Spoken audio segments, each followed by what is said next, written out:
Um, so for the last month, the last 4 weekends, we've been focusing on Savitri. It started out as an introduction and an overview into Savitri, which Mahesh has so eloquently given us. And then there was interest to kind of delve a little more deeper into it. So Mahesh is giving us a taster, if you will, of this epic. And boy, what a fantastic um, journey it's been so far. And last week we were we were covering the Book of Eternal Night. I think today we are continuing with the same. Mahesh, is that right? Yes, yes, Hemant. Okay. All right. So we'll kind of stick to the same format. That whenever you find a logical pause in your flow, you can stop and open for any questions and discussions. Yeah. Yeah, sounds good, Hemant. Brilliant. So over to you then, Manish. Yeah, thanks, Hemant. Okay, good evening, everybody. Uh, so for today, like Hemant was mentioning, we are going to continue our sort of tasting of the Book of Eternal Light. Um, the last we left in our last session, death was making its argument. So, so I think we finished with these lines that death is saying. The pacts which transient beings make with fate, and the wayside sweetness earthbound hearts would pluck, these, if thy will accepts, make freely thine. Choose a life's hopes for thy deceiving prize. So death is basically saying, if you're foolish enough to go after your hope, then tell me what your hope is, I'll sort of grant it to you, right? That's where we ended. Now, if you remember, Savitri has not spoken as of up until this particular point. So she has not sort of said anything. So Death is the one who's been sort of speaking to her. And now we'll begin today's session with Savitri responding to Death, right? So as seized the ruthless and tremendous voice, unendingly there rose in Savitri, like moonlit ridges on a shuddering flood, a stir of thoughts out of some silence born across the sea of her dumb, fathomless heart. At last she spoke. Her voice was heard by the night. I bow not to thee, O huge mask of death, black lie of night to the cowed soul of man. Unreal, inescapable end of things, thou grim jest played with the immortal spirit. Conscious of immortality, I walk, a victor spirit, conscious of my force. Not as a suppliant to thy gates I came. Unslain, I have survived the clutch of night. My first strong grief moves not my seated mind. My unwept tears have turned to pearls of strength. I have transformed my ill shaped, brittle clay into the hardness of a statued soul.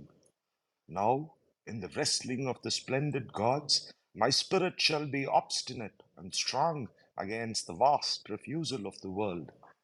I stoop not with the subject mob of minds who run to glean with eager, satisfied hands and pick from its mire, mid many trampling feet, its scornful small concession to the weak. Mine is the labor of the battling gods, imposing on the slow, reluctant years the flaming will that reigns beyond the stars. So, you see what Sri Aurobindo is doing here, right? And look at the way Savitri is responding. And I want each one of us to sort of place ourselves in the situation, right?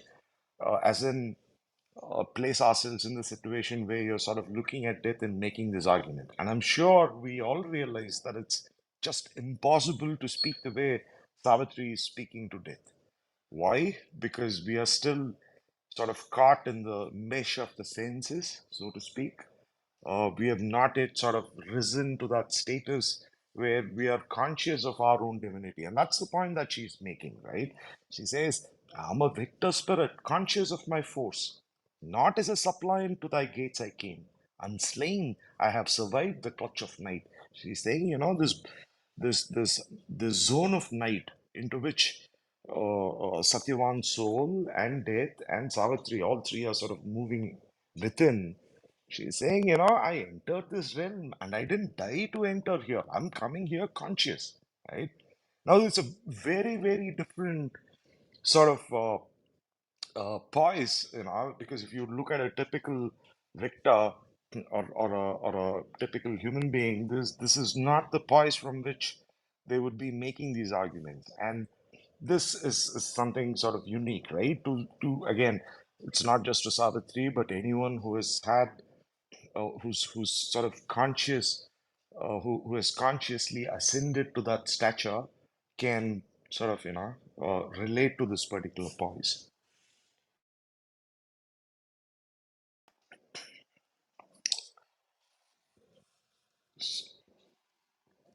Now, I'll read out this passage continues. I'll just skip a few lines and get to this particular ending, the ending of our dialogue of this particular section. First, I demand whatever Satyavan, my husband, waking in the forest's charm out of his long, pure childhood's lonely dreams, desired and had not for his beautiful life. Give, if thou must, or if thou canst, refuse. Now, look at the way she is sort of presenting this thing to him. She is not begging, she is not pleading, right? She's saying, if you can give it, give. If you cannot, it says you refuse, right? Now, there's a very different way to make an argument, and what she's requesting is also sort of interesting, right? Whatever her husband Satyavan, when he was in the forest, and whatever in his childhood he dreamed of, she says, give that. And look at how death is responding to this, right?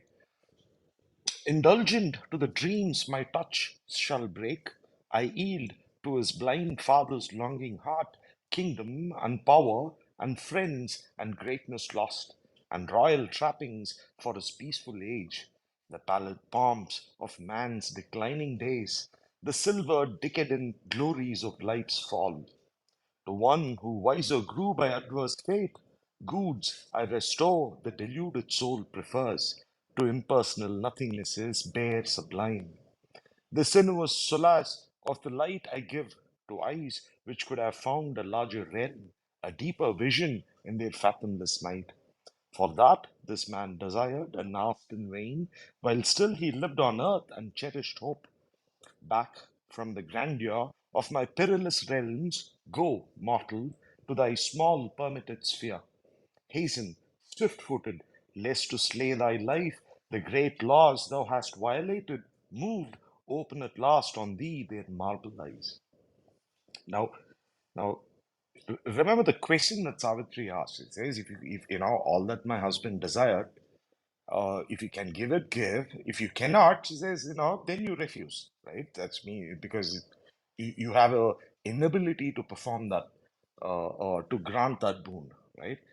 And look at what death is doing. And death is saying Satyavan's desires were all about his father being in a good position, his father not being blind, his father having his kingdom back.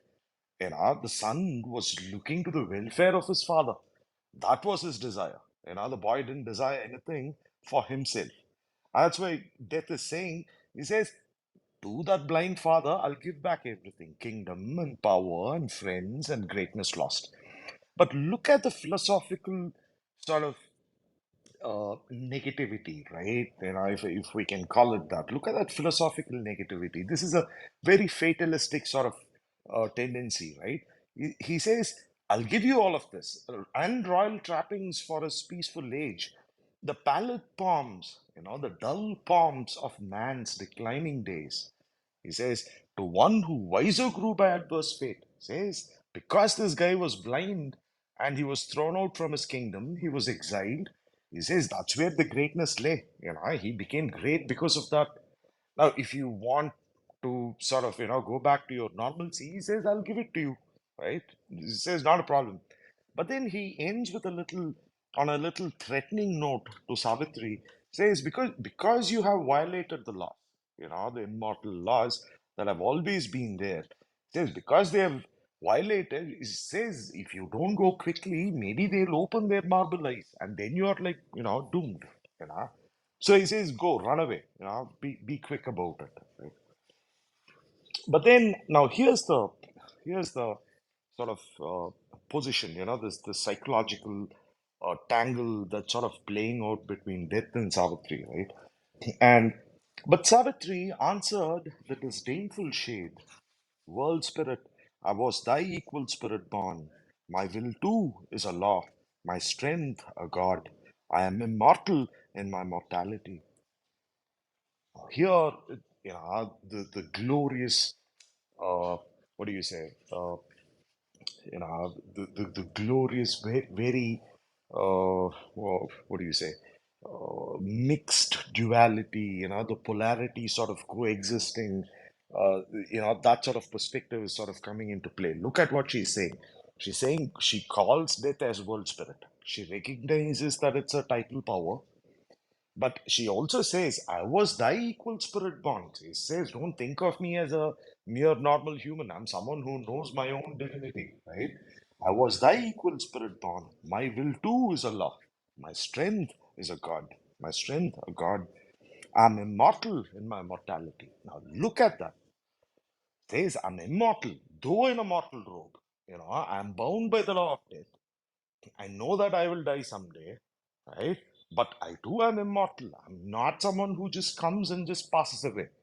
Now, for many of us who come from the various spiritual traditions of the world will recognize the fundamental tropes that is often employed to understand life, right?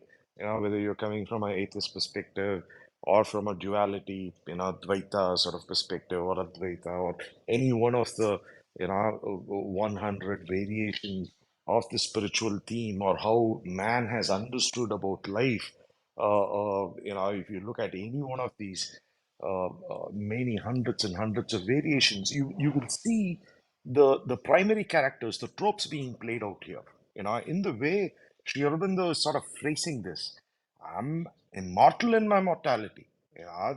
That's a very profound sentence and perspective, and Savitri is sort of making that. Because remember, all said and done, she's here nearly begging death because her husband has died, right? So she can't say that there is no death.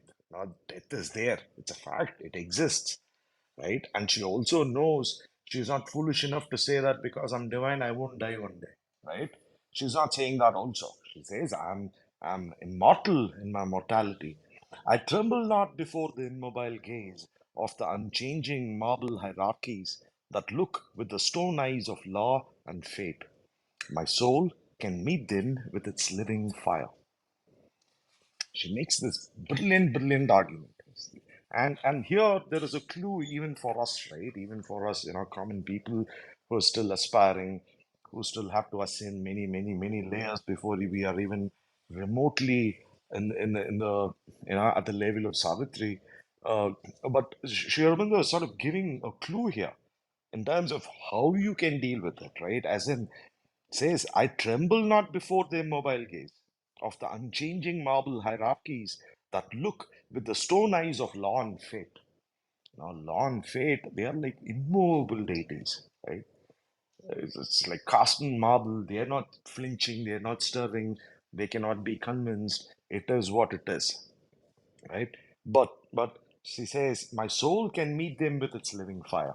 Once you sort of catch hold of the soul, then you can tangle with fate and the law, the capital law, right? The law of existence. You can tangle with all of them and perhaps get something, out of it, make them sort of do your bidding or whatever. Out of thy shadow, give me back again into earth's flowering spaces, Satyavan, in the sweet transiency of human limbs, to do with him my spirit's burning will.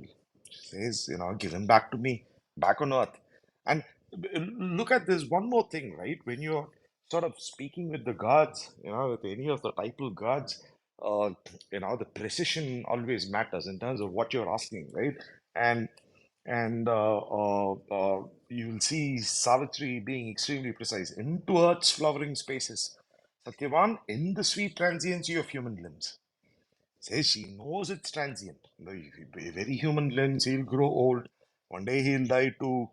But it's still a sweet transience. In the sweet transience of human limbs, to do with him my spirit's burning will. I will bear with him the ancient mother's load. I will follow with him earth's path that leads to God.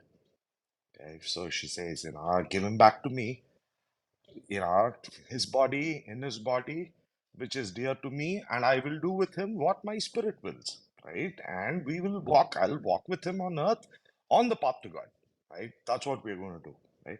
So I'll skip a few lines. I mean, again, beautiful lines, but I'll just skip because I want to point out a nice little transition that happens, right?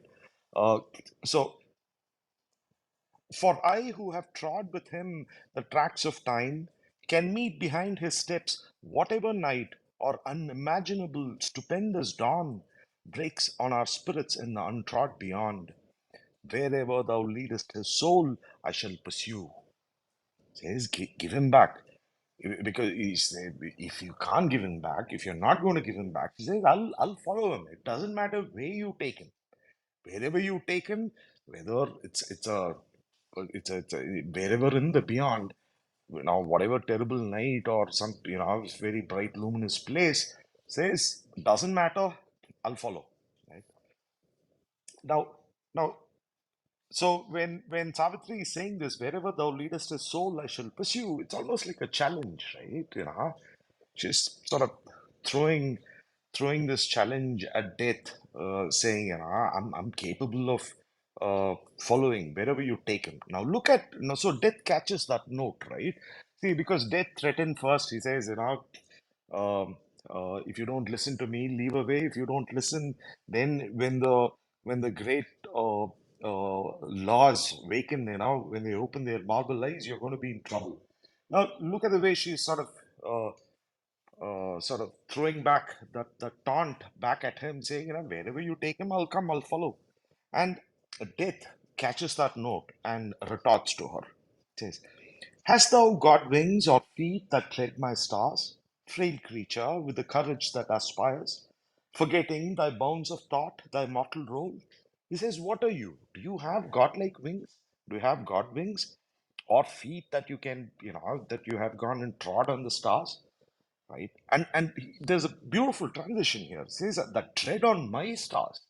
So death sees himself as a god, no less, he's a god of death. But there's a beautiful transition because anything that is made and that is bound to die, death considers himself as a god of that. Right? So and hence he says that tread my stars. Now look at now he's making that argument more explicit. I, death, created them out of my void. All things I have built in them, and I destroy. I made the worlds my net, each joy a mesh, a hunger amorous of its suffering prey, life that devours, my image see in things. Mortal, whose spirit is my wandering breath, whose transience was imagined by my smile, flee, clutching thy poor gains to thy trembling breast, pierced by my pangs, time shall not soon appease. Blind slave of my deaf force, whom I compel to sin that I may punish, to desire that I may scourge thee with despair and grief, and thou come bleeding to me at the last. Thy nothingness recognized, my greatness known. Turn nor attempt forbidden happy fields meant for the souls that can obey my law, lest in their somber shrines thy tread awake from their uneasy iron-hearted sleep the furies who avenge fulfilled desire. So glorious passage. Glorious because look at, so death sees himself as the creator of all things, right? Now, what all things, it's not just the things that, all the sun, moon, stars, and all of that, but he gets to the details. He says, blind slave of my deaf force, whom I compel to sin that I may punish. So he says, I push you into sin. Says death is saying it's I who am doing it. I push you into sin so that I can punish you, right? And to desire that I may scourge thee with despair and grief. He says, I give you desire, right? So that you can suffer, right? That I can scourge you with despair and grief. And why all that? He says, and thou come bleeding to me at the last. Thy nothingness recognized, my greatness known. Says, I put you through all of this so that you understand that you are nothing and you realize my greatness, right? Death's greatness, right?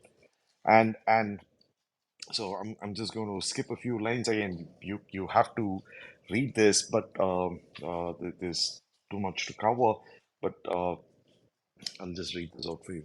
Dread lest in skies where passion hoped to live, the unknown's lightnings start, and terrified, lone, sobbing, hunted by the hounds of heaven, a wounded and forsaken soul, thou flee through the long torture of the centuries. Nor many lives exhaust the tireless wrath hell cannot slake, nor heaven's mercy assuage. Says, if the fury is awake, says, the unknown's lightnings will begin, and you, terrified, lone, sobbing, hunted by the hounds of heaven, hunted by the hounds of heaven, a wounded and forsaken soul. Says you're wounded, there is pain, forsaken, there's no one to help you, right? Says, and through the long torture of the centuries, says you have to come back again and again. You'll have to suffer, right? And and what sort of wrath? And he says, even many lives cannot exhaust this tireless wrath, and this wrath is a capital W.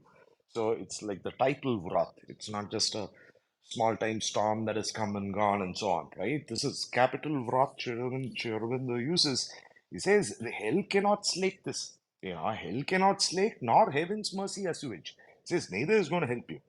I will take from thee the black eternal grip, clasping in thy heart thy fate's exiguous role. Depart in peace, if peace for man is just. He says, your little pittance, your little alms that I'm throwing out to you, this little dole that I'm giving out to you. He says, take and go, just go, right? And and he says, depart in peace, but if peace for man is just.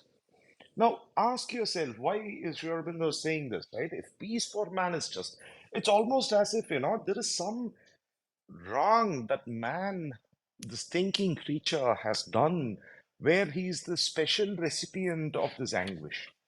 Think about it. The animals don't suffer, like we covered, like we sort of touched upon in one of our previous sessions. The animal doesn't suffer. It has a sense of pain and a little bit of grief, but it's gone. But there is something special in man, whether it's the mind or the heart, which is sort of partially awakened, that sort of builds perhaps a illusory anguish, or perhaps a very real anguish. We do not know, but the pain is real, right? And and somewhere it's as if this is the punishment for something man has done, right? And that is why this particular line is coming in here, right? He says, "Depart in peace, if peace for man is just." Okay. Now we don't have to. I mean, Sri Aurobindo will cover it later on why death is making this particular argument, but uh, we'll just move on, right? But if peace for man is just. Now, remember what he has done. What death has done in this particular passage is he has positioned himself as God. He says, it's my star. I'm giving you desire. I put you through sin, and I do all of that so that I can then punish you. And then you will understand that you are absolutely nothing. And you will understand that you are nothing and how great I am, right? Because I'm the one who's sort of giving you that release. So, so that's what God death has done. So he's not just a god or one of the gods, the title gods, like the laws of nature, but he has put himself in the position of the maker, of the controller of everything. Now now Savitri catches that note, obviously, and Shri Aurobindo is sort of responding to that. Who's this God, imagined by thy night, contemptuously creating worlds distinct, who made for vanity the brilliant stars? Not he who has reared his temple in my thoughts and made a sacred flow my human heart. My God is will and triumphs in his paths. My God is love and sweetly suffers all. Now, this line is just sort of giving me goosebumps right now because Same, now same here, Mahesh. say glorious line, What a glorious line. Yeah. glorious line. Now look at the way Savitri is imagining. Now look at the argument, right? That Sri Aurobindo is making.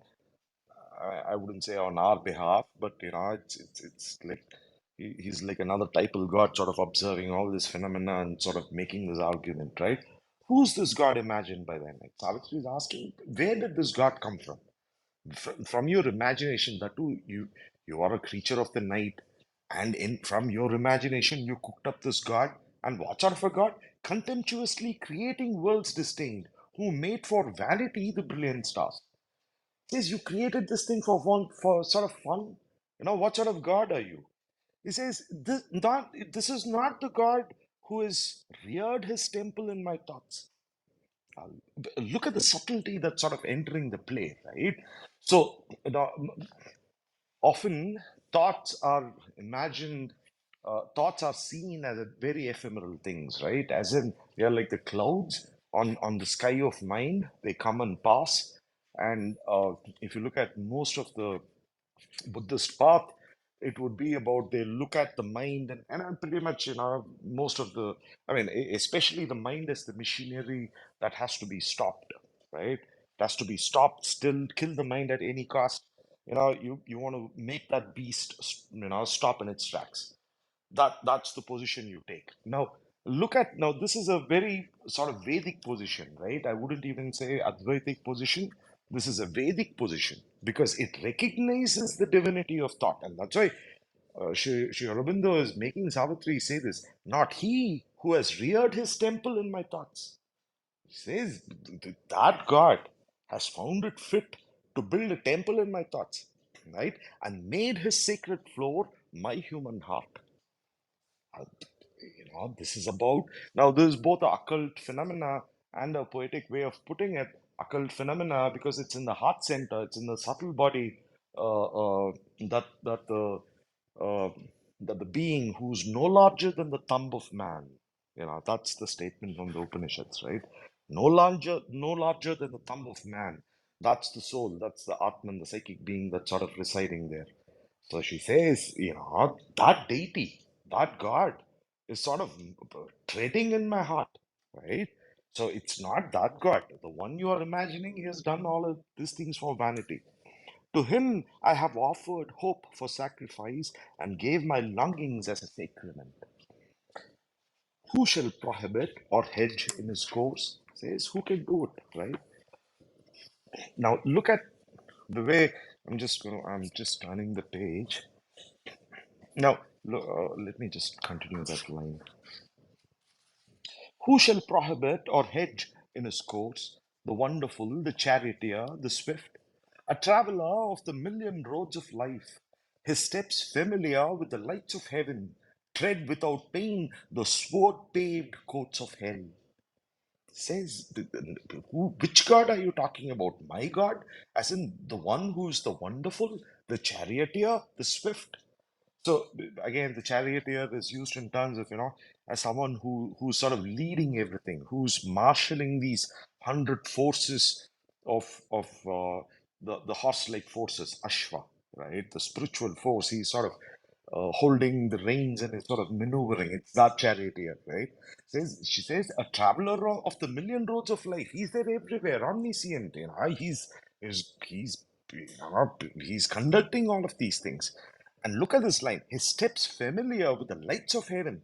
Says he's familiar with all your varied spectrum of lights that are available in heaven. So it's sort of alluding to the many different types of heavens that are available, worlds of higher consciousness and so on, right? But and then he transitions. He says, "Tread without pain the sword-paved courts of hell."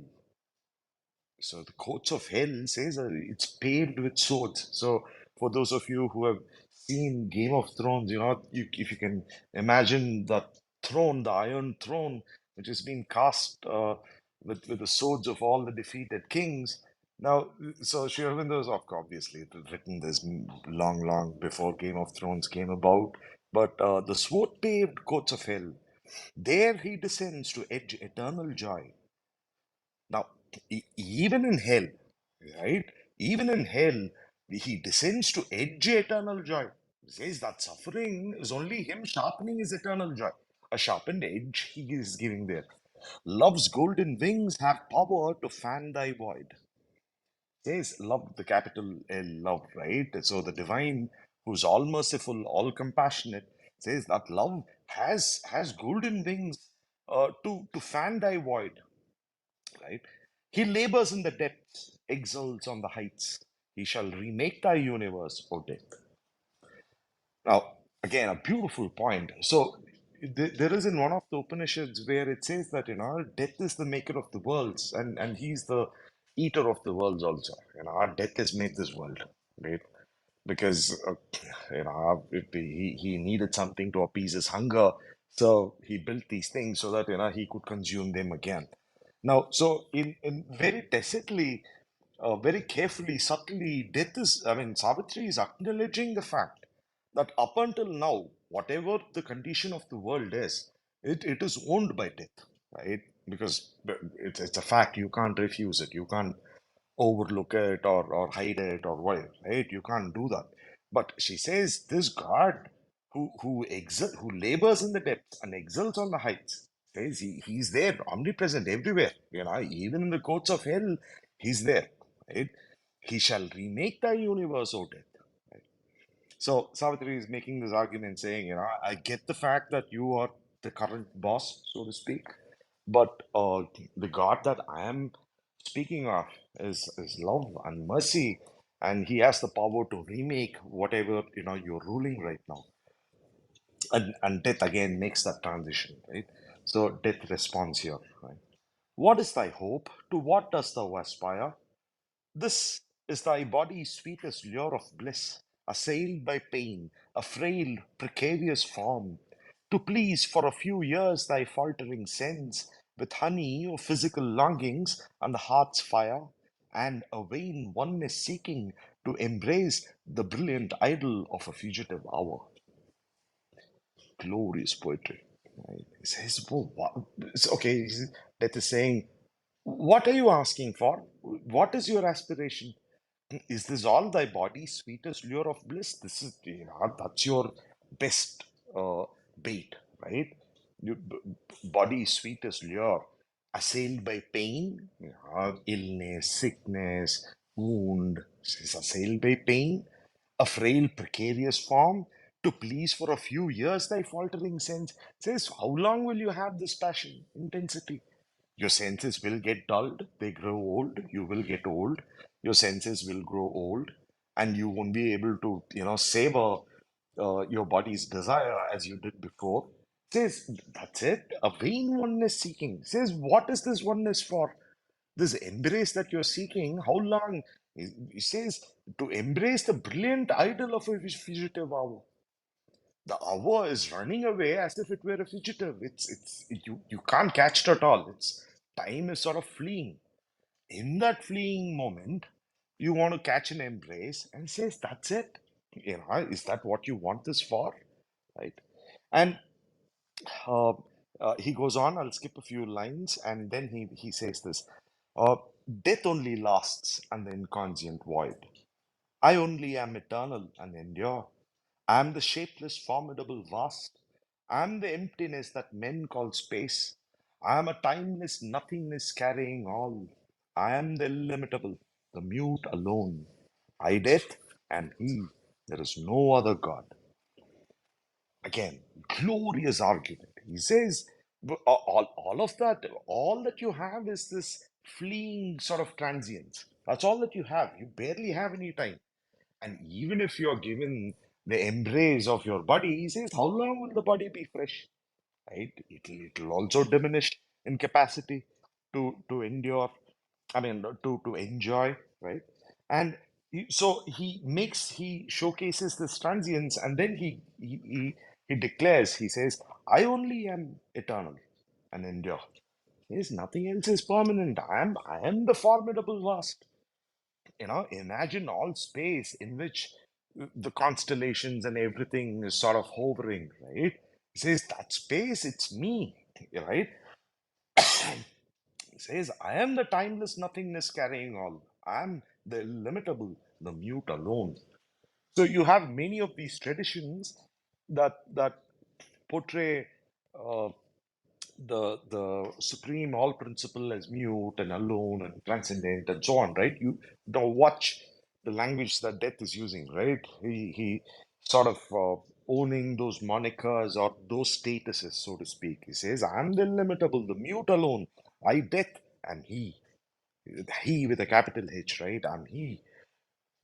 There is no other God. All from my depths are born, they live by death. All to my depths return and are no more. I have made a world by my inconscient force. My force is nature that creates and slays the hearts that hope, the limbs that long to live. I have made man her instrument and slave. Now, watch this argument. Watch this argument. He says, I did am he. So he says, there's no other God. I'm the only principle, right? I'm the sole principle. If you think of it as the one with a capital O, the transcendent, Purushottama, whatever you want to call it, right? The supreme. He says there's nobody else. It's just me. I'm the guy. I'm the one whom on you put all of these names, right? Says and he says, I have made a world by my inconscient force. This blind force that has created the world. If you look at the sense of evolution, I mean, the process behind evolution, right? You see this enormous amount of energy that's sort of flowing through forms and atom and blood and bone and all of that, right? It's sort of surging through all of this. He says all of that, this force which does not have a mind, it does not have a conscious mind, but it knows what to do, right? It's almost like the instinct of the animal, right? It's that inconscient force. He says that force is mind. And he also says, my force is nature, nature with a capital N, Prakriti. He says, this Prakriti that is creating and slaying creatures, that is also me. And he says, the hearts that hope, the limbs that long to live. And he says, I have made man her instrument and slave. His body I made my banquet, his life my food. So he says, I enabled nature to create all of this, right? Including man. And he says, I did that. Why did I do that? And he gave man as a slave to Prakriti.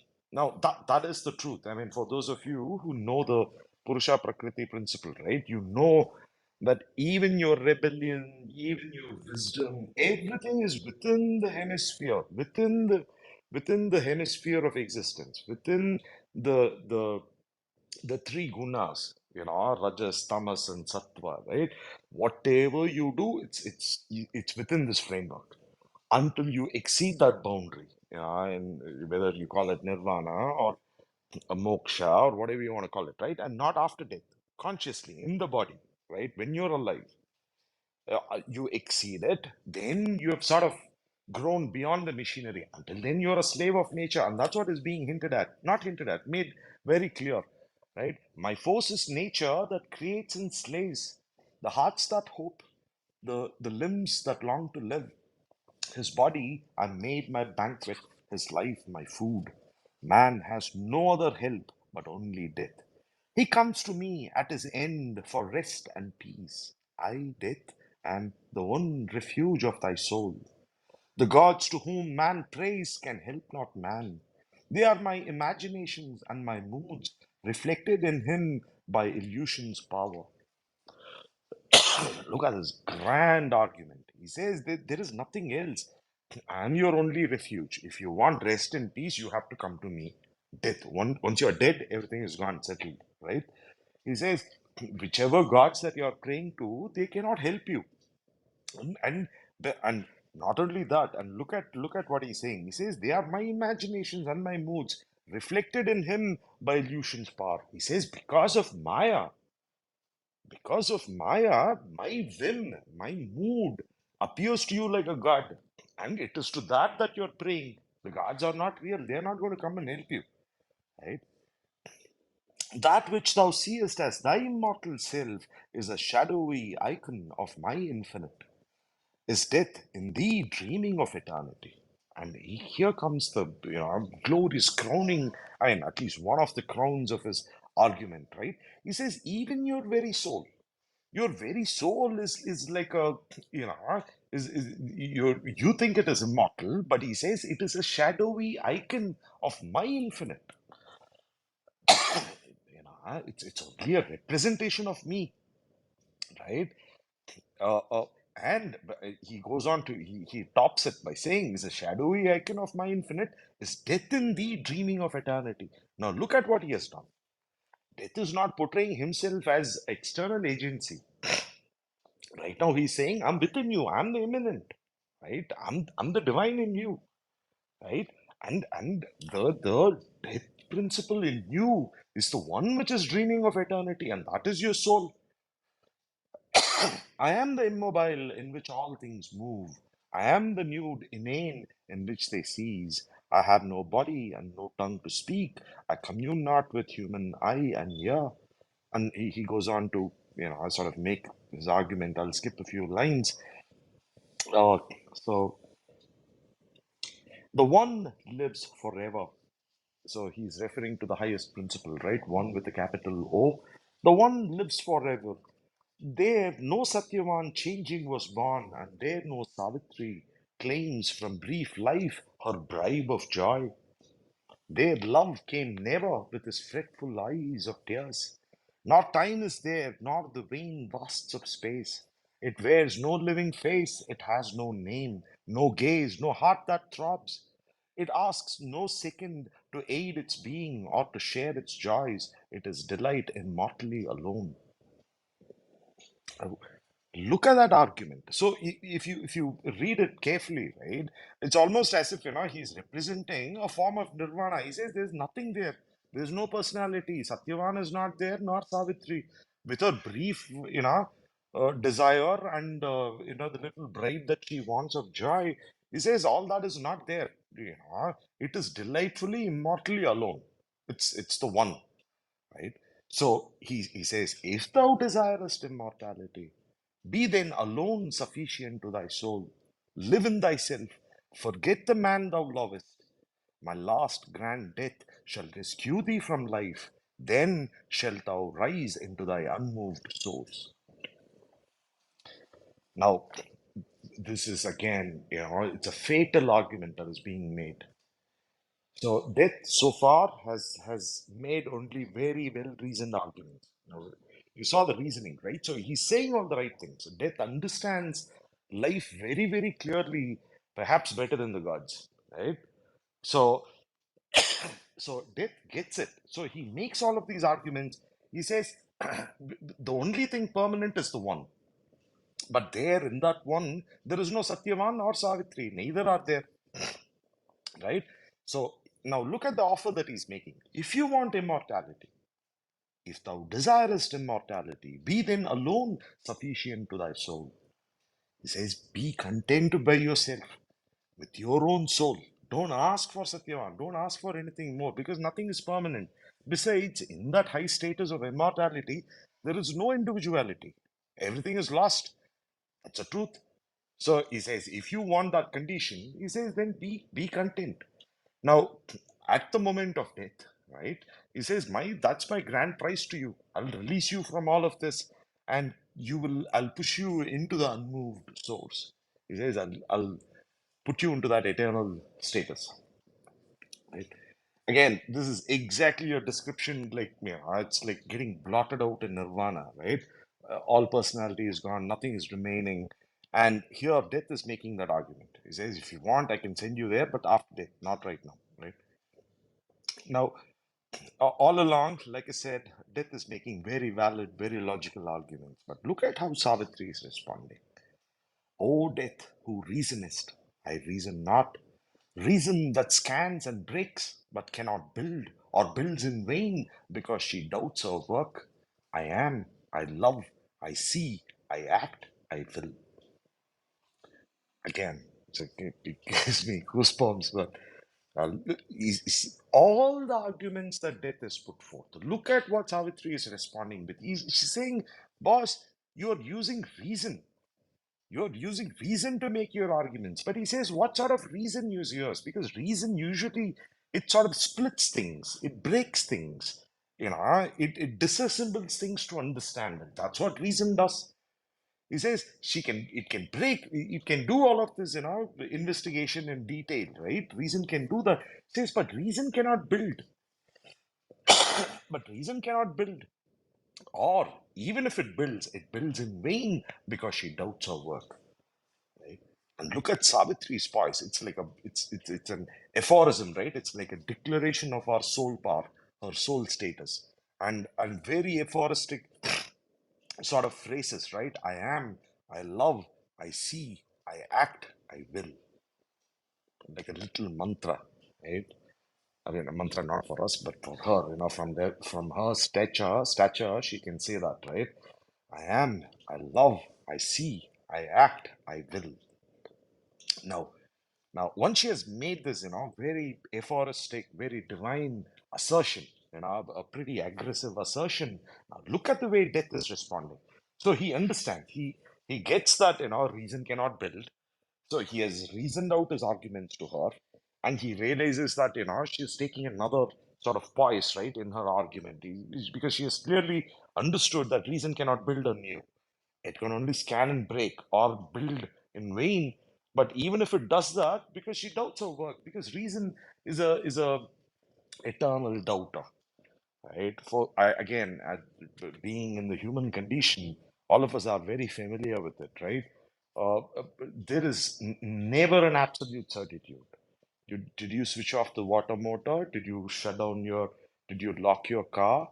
You would go do the same action twice, thrice, just to ensure that it is done. Because somewhere there is a whether you want to call it a sphinx or a veil, there is something that comes and obscures, that comes and clouds our action, right? There's always doubt, ever present. And so that's what Savitri was alluding to. Now look at how death responds.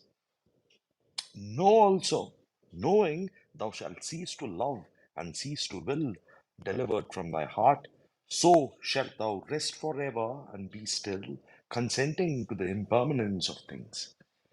He says, okay, you said that reason can only scan and break things. He says, good, you've sort of understood something. And he says, know also. He says, gain that knowledge. He says, knowing thou shalt cease to love and cease to will. Now look at this knowledge. Now look at the perspective of death when it comes to knowledge. He says, once you gain knowledge, you will not love nor will you will. The will, right? Tapasya sort of will, right? That will. He says you won't do both because you have gained the knowledge, you know it is vain, you know it's impermanent. So, he says do that also, right? Uh, he says do that also. Now, again, Savitri retorts, right? I'll just do a couple of lines and then we'll move to another section. When I have loved forever, I shall know. Love in me knows the truth, all changing's mask. I know that knowledge is a vast embrace. I know that every being is myself, in every heart is hidden the myriad one. So she says, and when death is saying, he says, no. Once you know, you will stop to will and love and all of that.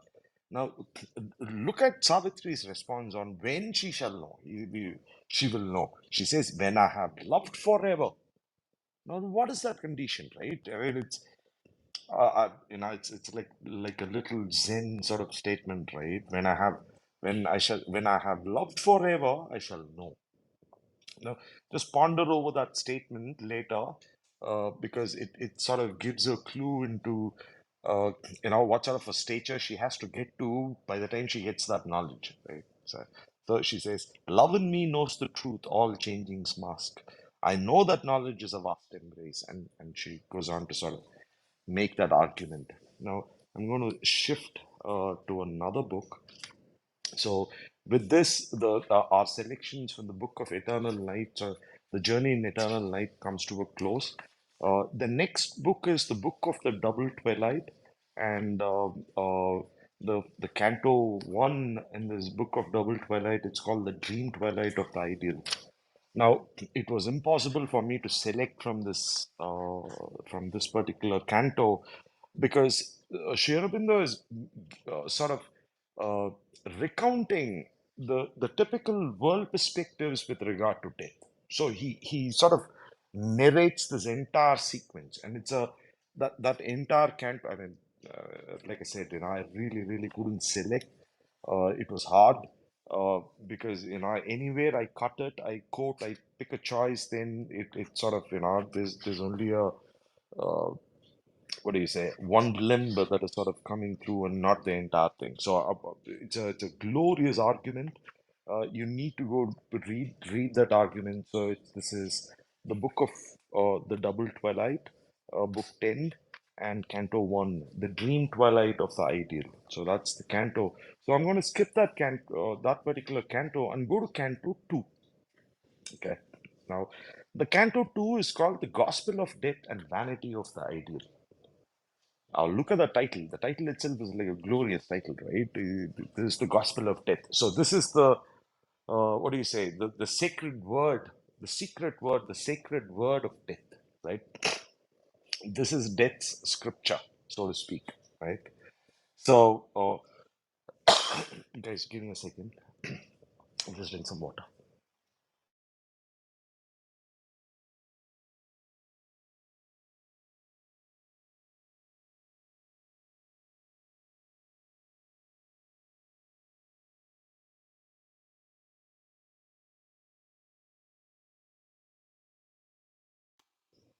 I'm back.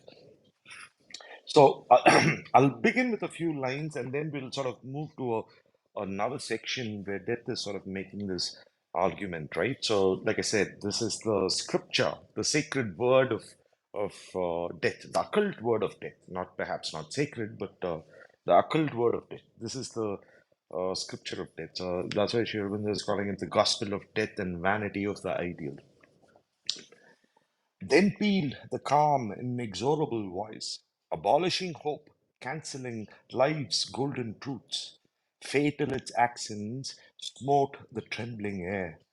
That lovely world swam thin and frail, most like some pearly, evanescent farewell gleam on the faint verge of dusk and moonless eves.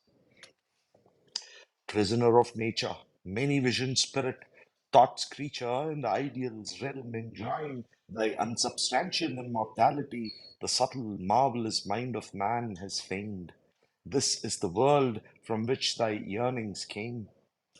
Says, you creature, this unsubstantial immortality, from your subtle, marvelous mind, it has sort of conjured this immortality, and he sort of reasserts that statement. He calls Savitri as prisoner of nature. You're only a prisoner, and it says the subtle marvelous mind of man has failed, right? And it says this is the world from which thy yearnings came. When it would build eternity from the dust, man's thoughts, pains, images, illusion, wrongs. He says all of this is only your thought, right? Uh, and I'll skip a few lines. Hope, chance to hope, a bright immortal choir. Cloud satisfies cloud. Phantom to longing phantom, phantom leans sweetly. Sweetly is clasped or sweetly chased. This is the stuff from which the ideal is formed. Its builder is thought, its base the heart's desire, but nothing real answers to their call. Now, death is sort of, he's just culling. Look at the arguments he's making, and you can't deny it, right? He says, hope is chanting to hope, right? Hope is chanting to hope. A cloud satisfied is another cloud. Now, what does he mean by this? You have a question, let's say a doubt, which is a thought to begin with, and that is answered by another thought, which is again ephemeral. So hope answers to hope, right? And phantom to longing phantom. He says everything is a ghost. It's an illusory thing, and One illusion chased another illusion and it was satisfied, right? He says, but there is nothing. And what? Who's doing all this? He says, it's builder's thought. Your thought is doing it. Its base, the heart's desire, right? That's the foundation. But nothing real answers to their call. The ideal dwells not in heaven nor on the earth. A bright delirium of man's ardor of hope, drunk with the wine of its own fantasy. It's a brutal way of sort of bringing you back to the real world, right? Very, very brutal. He says the ideal is not in heaven, it's not even on earth, right? It's a bright delirium. You're delirious. You're literally hallucinating right now. And why? Because you're drunk with the wine of its own fantasy, right? Right. Thy vision's error builds the azure skies. Thy vision's error drew the rainbow's arch. Thy mortal longing made for thee a soul. Now look at that. Now, death is saying that, because your vision is not proper, you think the sky is some beautiful thing, right? Because you do not understand the true nature of what a sky is, right? And it's the same with the rainbow. It's an illusion. It's because your vision is not proper. You're looking at it like that. And, he moved from those two, scientifically sort of accurate statements, and then he sort of ties it up with thy mortal longing made for thee a soul. Yes, you desperately desire it. You want something of you to be immortal and not die, right? And that's why you have sort of made this imagination that there is something like a soul, right? So he goes on to Death goes on to make these arguments, and again, like I said, if you truly read this, it might be a little disheartening because it is so gloriously true, right? But tremendously true. There is nothing you can say against it where you say that okay, death is not making sense. It's a long passage, but I want to highlight a couple of things, a couple of points in this multi-page argument that death is making, right? So I'll skip almost it's almost a couple of pages. I'll skip um, and I'll go to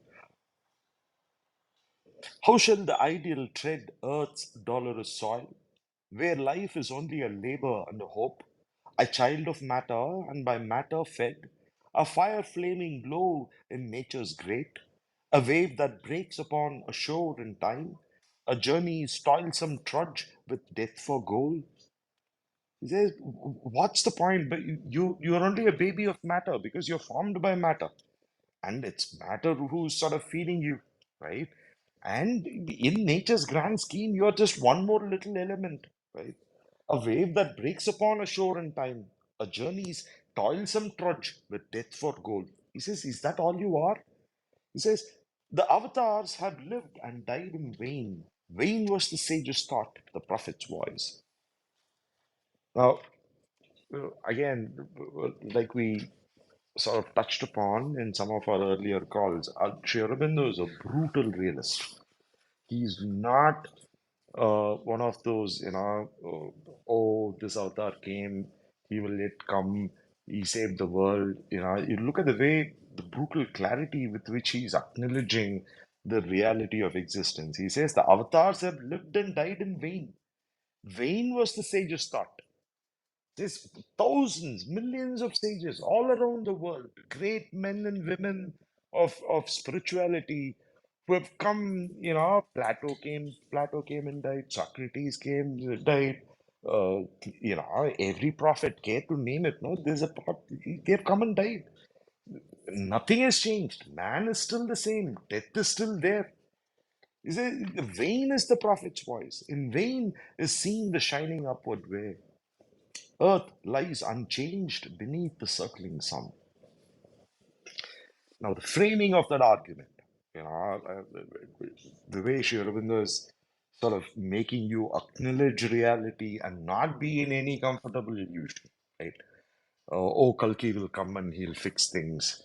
You know, it's there's not even many might take offense, but No, Sri Aurobindo is saying, no, many have come, they've tried, they've said what they had to say, they've done what they had to do. Nothing changed the world. Death is still there. Earth lies unchanged beneath the circling sun. She loves her fall, and no omnipotence her mortal imperfections can erase. Force on man's crooked ignorance, heaven's straight line, or colonize a world of death with gods. He says nothing is going to change. Earth lies unchanged beneath the circling sun. He says that orbit is the same. All avatars have come and gone, prophets have come and gone. Still, the same elliptical orbit is what is sort of running. Okay, and nature, she loves her fall, and no omnipotence or mortal imperfections can erase. He says there is not yet an omnipotence that can come and fix our problem. Force on man's crooked ignorance, heaven's straight line, or colonize a world of death with gods. Says, cannot happen. Look at the impossibility. O traveler in the chariot of the sun, high priestess in thy holy fancy shrine, who with a magic ritual in earth's house worshipest ideal and eternal love. What is this love thy thought has deified, this sacred legend and immortal myth? Ah, look at that. Look at that. He says high priestess. Now, this, you see, somewhere death has understood her nature, who she is, right? So that's why he's calling her, oh, traveler in the chariot of the sun, right? Now, this is not a poetic fancy, merely, poetic imagery or anything like that, right? Remember, Savitri is the daughter of Savitr. It's the word. She's the secret word, the sacred word, the word that sort of creates, right? It's that immense power. So she comes from that spiritual sun. So that's why, they're saying, "Oh, traveler in the chariot of the sun, high priestess in thy holy fancy shrine, who with a magic ritual in earth's house worshipest ideal and eternal love. What is this love thy thought has deified? This sacred legend and immortal myth." He says, priestess, what, you're worshipping your own fancy, this love of yours, for which you have built a temple. He says it's your. He says, where is this coming from? Where is the sacred legend coming from? This immortal myth. And look at the way he's answering. Shirabanda is sort of answering that same question that he has asked. Death has asked Savitri, right? It is a conscious yearning of thy flesh. It is a glorious burning of thy nerves, a rose of dream splendor petaling thy mind, a great red rapture and torture of thy heart.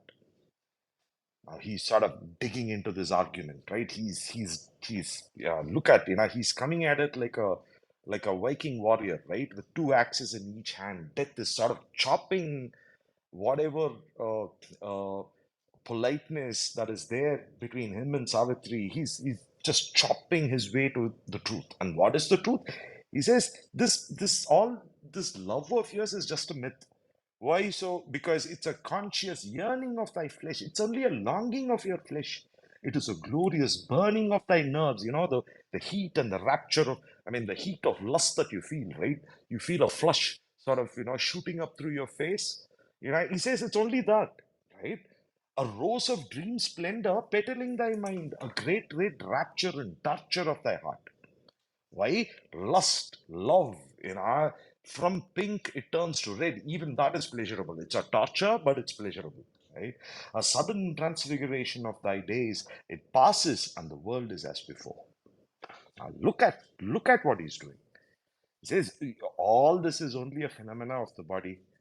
And this only comes like a fever and it goes off. He says it is a sudden transfiguration of thy days. It passes and the world is as before. A ravishing edge of sweetness and of pain, a thrill in its yearning makes it seem divine. A golden bridge across the roar of the years, a cord tying thee to eternity. And yet, how brief and frail. Look at that, the sheer mastery of death, right? He's saying it's a ravishing edge of sweetness and of pain. A thrill in its yearning makes it seem divine.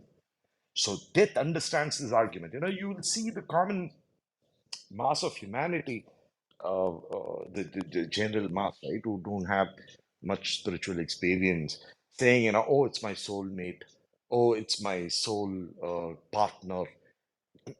Death is making this clarity, right? He's saying it is only a vital fire. And it is just one level above the physical. That's all that you're feeling. There is nothing immortal, there is nothing, spiritual here, right? He says, but the thrill in its yearning makes it seem divine. So death understands why it seems holy. It feels pure, chaste, and all of that, right? So death gets it, right? This treasure wasted by the god, and yet how frail, how brief and frail, how soon is spent this treasure wasted by the gods on man. This happy closeness as of soul to soul, this honey of the body's companionship, this heightened joy, this ecstasy in the veins, the strange illumination of the sense. If Satyavan had lived, love would have died. But Satyavan is dead, and love shall live a little while in thy sad breast, until his face and body fade on memory's wall, where other bodies, other faces come. Look, you know, look, he's just slaughtering. Death is just slaughtering Savitri with the truth. He's only speaking truth. And of course, Sri Aurobindo, right? He says this honey of the body's companionship, this treasure wasted by the gods on man. He says, watch all this beauty that sort of, this flame that you're feeling. But he says, how and yet how brief, how frail, how soon is spent this treasure wasted by the gods on man. This happy closeness as of soul to soul, this honey of the body's companionship, this heightened joy, this ecstasy in the veins, the strange illumination of the sense. Says this is wasted. Man is dumb, ignorant. Right? It says the gods are wasting this on man because there's no bloody point. Man is not going to get reformed or refined anytime soon. And but look at this mastery, right? Look at this argument. If Satyavan had lived, love would have died. But Satyavan is dead, and love shall live a little while in thy sad breast. It's to all lovers, this must be a brutal, sad argument. This is like a ninja sort of, saying, I'm granting you mercy. It's just that I'll have to chop your head or something like that, right? He says, if he had lived, love would have died. But because he is dead, love shall live a little while in thy sad breast, until his face and body fade on memory's wall, where other bodies, other faces come. Says, time goes on, you will forget him. There will be other faces, there will be other bodies perhaps. When love breaks suddenly into the life, at first man steps into a world of the sun. In his passion, he feels his heavenly element, but only a fine sunlit patch of earth, the marvelous aspect took of heaven's outburst. He says, whenever you fall in love, whenever love sort of enters your life, he says at first man steps into a world of the sun. Something has changed. Definitely there's a phenomena called love, right? So when you're in love, things are very, very different, and I'm making this distinction. Lust is different, love is different. So any of you who have sort of experienced that love, you know what he's speaking of here. But Sri Aurobindo is saying, but only a fine sunlit patch of earth, the marvelous aspect took of heaven's outburst. The snake is there, and the worm in the heart of the rose. Sri Aurobindo is saying, yeah, or rather, death is saying, says, when you're in love, suddenly there's a new sun, there's a illumination. But there's only a very small patch. He says there's only a very small patch of your being that takes that aspect, right? Of this little illumination that's sort of spilling out from heaven. And but he says, look at the warning. The snake is there, and the worm in the heart of the rose. A word, a moment's act can slay the god. Precarious is his immortality. He has 1,000 ways to suffer and die. Love cannot live by heavenly food alone. Only on sap of earth can it survive. Death again, dropping truth bombs, as they say, by in common lingo. Says a word, a moment's act can slay the god. Love has come. But love, he says, it's a very precarious God, very fragile. It is beautiful, it's marvelous, but very fragile. A word, a moment's act can slay the God. He says, one wrong insult, one accidental profanity or whatever, right? It annoys the person and poof, the magic is gone, right? Precarious is his immortality. He has 1,000 ways to suffer and die. His love, this creature, it is so fragile, it is so impossible to keep safe and pure because there are a million different ways in which love can suffer, right? Because now look at what death is saying. Love cannot live by heavenly food alone. He says all your imagination, your imagination in your head, love cannot live just by that. It needs the sap of earth for it to be tangible. Only then it will survive. Only on sap of earth can it survive. For thy passion was a sensual want refined, a hunger of the body and the heart. Thy want can tire and cease or turn elsewhere. Now look at what he's doing. That is saying, understand, he says, you can't just be in your dream world, in your heavenly imagination. You can't hold that love. You have to come back to earth, and you need that earthly contact for it to survive, for love to survive.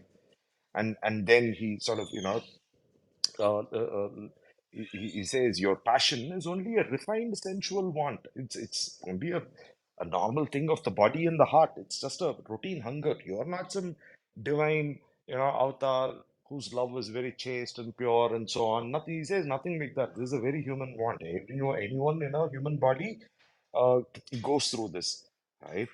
So, uh, thy want can tire and cease or turn elsewhere. Says if he were alive, right? Your passion for him can tire. You can get bored of the guy, right? And then your eye starts to rove. You think, ah, damn, the flame is gone, and you start looking elsewhere, right? Or love may meet a dire and pitiless end by bitter treason or wrath with cruel wounds separate, or thy unsatisfied will to others depart when first love's joy lies stripped and slain. A dull indifference replaces fire, or an endearing habit imitates love. Look at the normal marital process that happens, right? And Death is making all those arguments. He exactly tells you what is likely to happen. Please read these books. You know, if you're already married, then you will know what's happening to you. If you're about to be married, read this and be careful. So uh, I don't want to scare people, but then still, it's fun to watch them from outside, I guess. Sorry, guys. Very, very, very sadistic that was, Mahesh. Sorry, But sorry. but such brutality. This is Yeah. why I do not face the master. I hide behind the mother and let her do my bidding. I told you that. So Yeah, brutal. yeah. Oh, there's this the last chapter in this chapter. No, Mm. I'll just read a little more, and then I want to come to how Savitri responds to this, right? Like, a dull indifference replaces fire, or an endearing habit imitates love. An outward and uneasy union lasts, or the routine of a life's compromise. Where once the seed of oneness had been cast into a semblance of spiritual ground by a divine adventure of heavenly powers, two strive, constant associates without joy, two egos straining in a single leash, two minds divided by their jarring thoughts, two spirits disjoined, forever separate. I just, this is this is like a berserker, right? This is harsh truth. He says, if the seed of oneness has been cast, two people have come together, they felt something, they felt a little flame, but the flame is gone, but by force of habit, or because maybe kids, so you have to compromise, you go through the same life, and look at it, by a divine adventure of heavenly powers, two strive, constant associates without joy, two egos straining in a single leash, two minds divided by their jarring thoughts, two spirits disjoined, forever separate. This is the ideal falsified in man's world. Trivial or somber, dissolution comes. Life's harsh reality stares at the soul. Heaven's hour, adjourned, flees into bodiless time. Death saves thee from this and saves Satyavan. Ah, look, this this is the sort of argument for which I think you'll have to be, at least some of you who knows how to whistle properly must whistle, right? This is such a glorious argument that death is making. He says, whether it's trivial or somber, dissolution comes. It will come. Life's harsh reality stays at the soul. Heavens are adjourned, flees into bodiless time. And he says, death saves thee from this and saves Satyavan. Now look at what he has done. First of all, he took off Satyavan, and the argument that he's making is, if I'd let him be there, maybe you would have stopped loving him. Maybe your ardor might have gotten cooled down. And then what? Because of life's compromise, you'll have to stick together, husband and wife. You'll have to somehow, put up this pretense to the world, or maybe you don't want to disturb the kids, or just you don't want to rock the boat too much. You just continue, and by doing that, what you're just two egos, two minds, two spirits, all, but everything completely. You both are looking in two different jarring directions, very you have completely different priorities. So he says your two bodies in a single leash, your two egos training in a single leash. He says, and that is saying, and guess what, Savitri, I saved you and Satyavan from all of this. Now he says, I saved you, right? Death saves thee from this and saves Satyavan. He now is safe, delivered from himself. He travels to silence and felicity. Call him not back to the treacheries of earth and the poor, petty life of animal man. Since I've given him the release, I've given him peace. All the suffering even in marriage or without marriage that he would have otherwise endured, I've saved him from all of that. He's already in peace, that poor boy. Says, don't call him back. But it is saying, call him not back to the treacheries of earth and poor, petty life of animal man. Man is only a glorified animal. Why do you want to call this? The poor boy has become a soul. You remember that luminous soul that woke up from the body? Death pulled him out, right? He says, I'm going to go take him to the silent fields, right? The oneness where there is no Satyavan, there's no Savitri, nothing to long for, everything is delight, everything is quiet. But even you are not there. But anyway, you have not had a very pleasant life that you want to remember this for eternity. So he says, I've done the boy a favor. In my vast tranquil spaces, let him sleep, in harmony with the mighty hush of death, where love lies slumbering on the breast of peace. It's like a very kind grandfather who's speaking, to a granddaughter, right? Saying, child, don't worry, don't cry for this. I've put this guy in a safe place. He is in harmony with the mighty hush of death, where love lies slumbering on the breast of peace. And thou go back alone to thy frail world. Chastise thy heart with knowledge, unwooed to see thy nature raised into clear living heights, the heaven birds view from unimagined peaks. Look, look at what he's saying. He's saying, chastise, he says, go back to your weak world. He says, go back alone to thy frail world. Chastise thy heart with knowledge. Now look at that phrasing. Chastise thy heart with knowledge. He says, discipline it, purify it, thy nature raised into clear living heights. He says, do that so that you will see more. For when thou givest thy spirit to a dream, soon hard necessity will smite thee awake. Purest delight began, and it must end. Thou too shalt know, thy heart no anchor swinging, thy cradled soul moored in eternal seas. Vain are the cycles of thy brilliant mind. Renounce, forgetting joy and hope and tears, thy passionate nature in the bosom profound of a happy nothingness and worldless calm, delivered into my mysterious rest. He says, child, vain are the cycles of thy brilliant mind. Renounce, forget all of this. thy passionate nature in the bosom profound of a happy nothingness. Look at how he's portraying nothingness, because compared to the world of suffering, nothingness appears happy because you just want to shut down, and death is sort of rubbing that point in, right? Of and a wordless calm, delivered into my mysterious rest, one with my fathomless nihil, all forget. Forget thy fruitless spirit's waste of force. Forget the weary circle of thy birth. Forget the joy and the struggle and the pain, the vague spiritual quest which first began when worlds broke forth like clusters of fire flowers, and great burning thoughts voyaged through the sky of mind, and time and its aeons crawled across the vasts, and souls emerged into mortality. Look, I mean, I have no words. It says, forget all of this vague, forget the joy and the struggle and the pain. And he says this vague spiritual quest. And when did this begin? All this notion of, oh, I'm immortal, I have a soul, I want to find this, I want to find that. I need, eternal love, taste love, and he says, when did this nonsense begin? That's the sort of argument he's making, right? When, when did this happen, this vague spiritual quest, which first began when worlds broke forth like clusters of fire flowers, and great burning thoughts voyaged through the sky of mind and time, and its aeons crawled across the vasts, and souls emerged into mortality.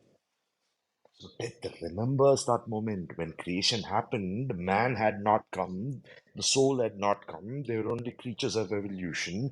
So he remembers the time before these fellows came, none of this nonsense were there. The animal does not want to meditate, it does not want to attain immortality. It's happy to live, happy to die, happy to pursue. He says it's only when the souls came into mortality. Death remembers that point. So, and he's describing what was the scene beyond that. Look at that poetry, right? When worlds broke forth like clusters of fire flowers, and great burning thoughts voyaged through the sky of mind, and time and its aeons crawled across the vasts, and souls emerged into mortality. Now, this is the sort of what do you say? Like I said, the tremendous argument. This goes on for nearly 2 pages. We've just reached that end. And look at how Savitri responds to this.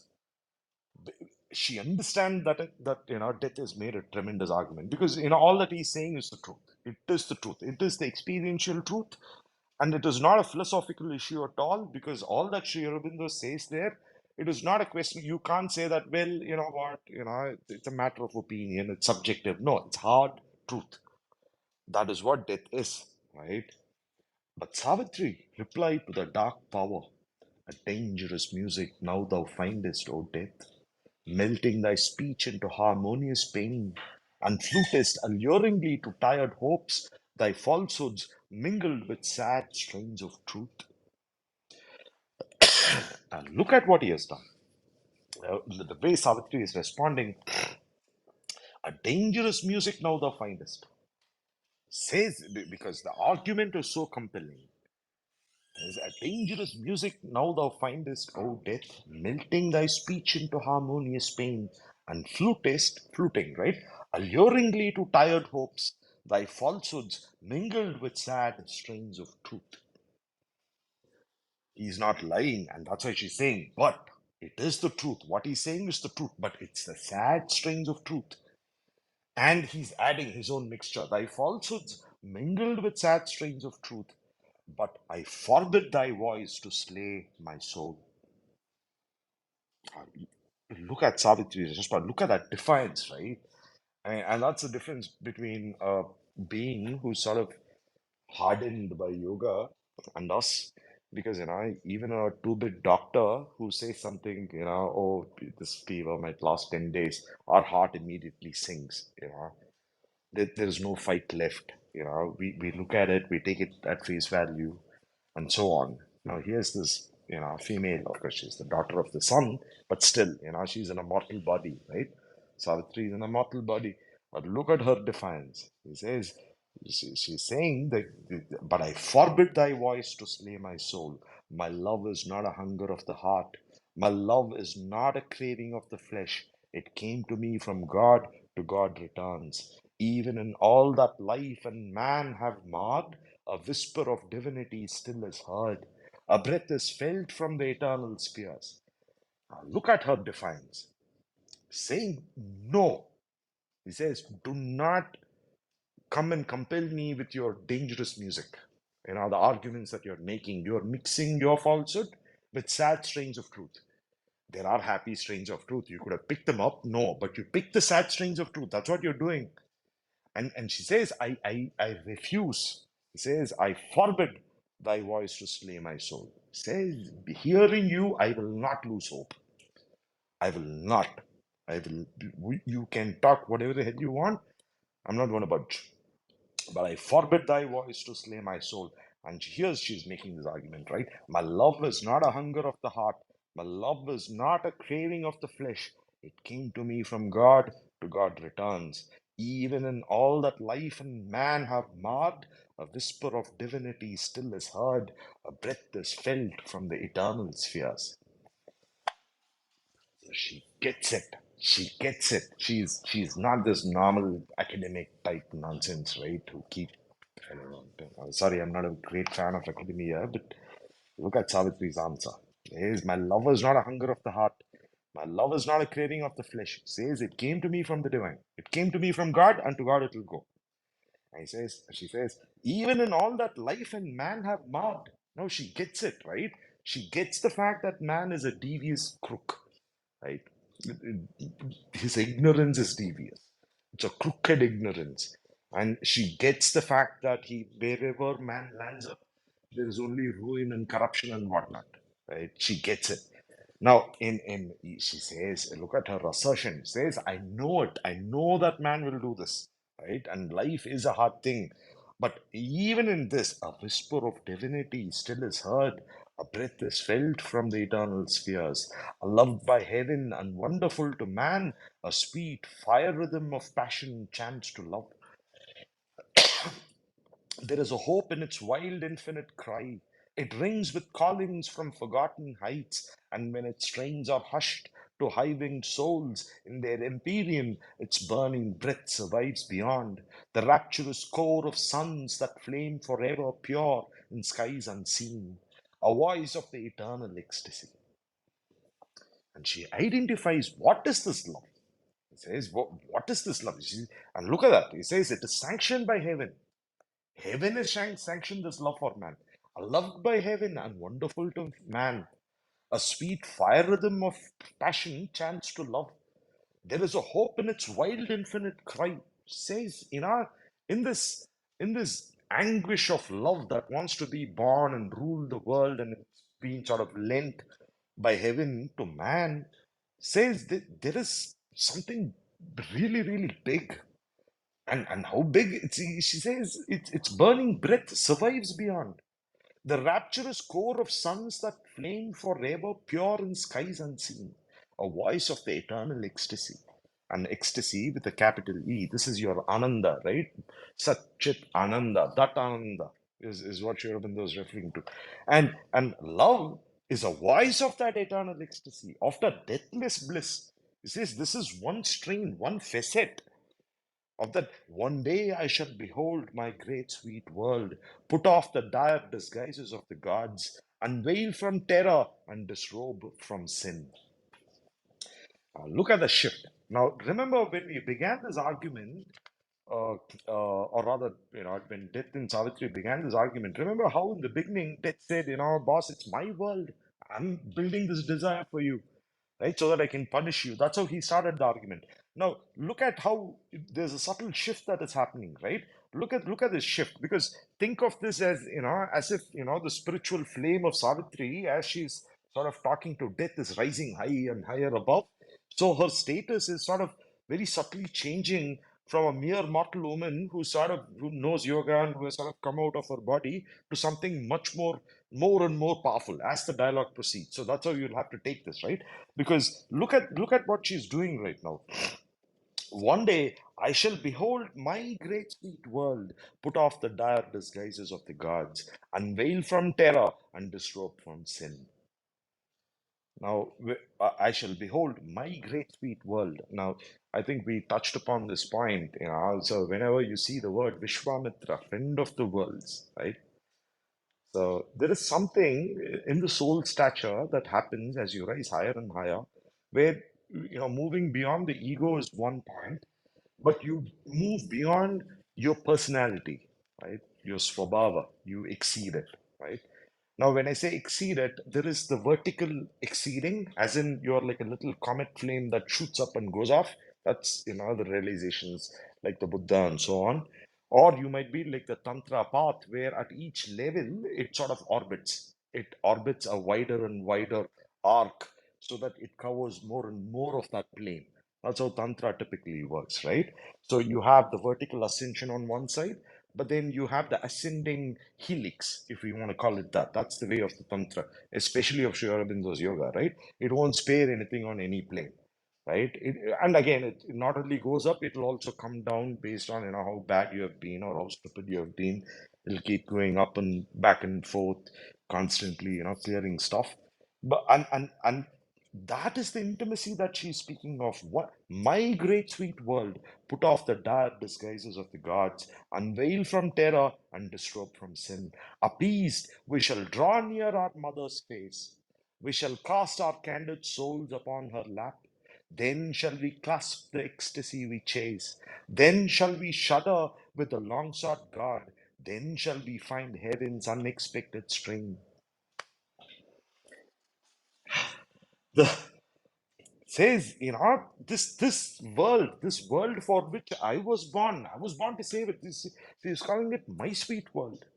This is my sweet world. Says all the gods, the terrible gods of fate and law and all of that, right?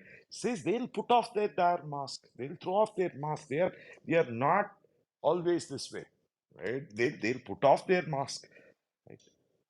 Appeased, we shall draw near our mother's face. Right? This is the world mother, right? The supreme mother. We shall cast our candid souls upon her lap. Then shall we clasp the ecstasy we chase. Then shall we shudder with the long sought God. Then shall we find heaven's unexpected strain. Not only is there hope for God, it's pure. The violent and darkened deities leap down from the one breast in rage to find what the white gods had missed. They too are safe. Ah, look at that. Yeah, again, this is like a whistle-worthy moment, right? This is the Vedic attitude, right? This is the Vedic attitude. The- the- there is not that sharp antagonism between, oh, this is light and this is dark. Oh, you're Ashura, I will have to kill you. Oh, you're whatever, right? Oh, traditions, each tradition gives the name to a certain representation of the negative principle. Now, look at that. Savitri is saying, he says, not only is there hope for God, it's pure. She's saying, we can all be with the mother and we will find heaven's joy, right? She has said this, right? She said there a time will come when this will happen. And look at that explicit statement that she's making. Not only is there hope for God, it's pure. The violent and darkened deities leap down from the one breast in rage to find what the white gods had missed. They too are safe. So look at the function Sri Aurobindo is assigning for the darker deities, the so-called negative one. He says, whatever the white gods have, whatever the devas, the white gods had missed, the dark ones have come to fix their stupid error. Because these guys are only going after virtue. They want all nice and white and pleasant things and so on. That's what they're doing. That's what they're doing. Says whatever the white gods have missed, says the dark ones followed back. And look at the line again from a occult phenomena perspective. Look at how Sri Aurobindo is describing it.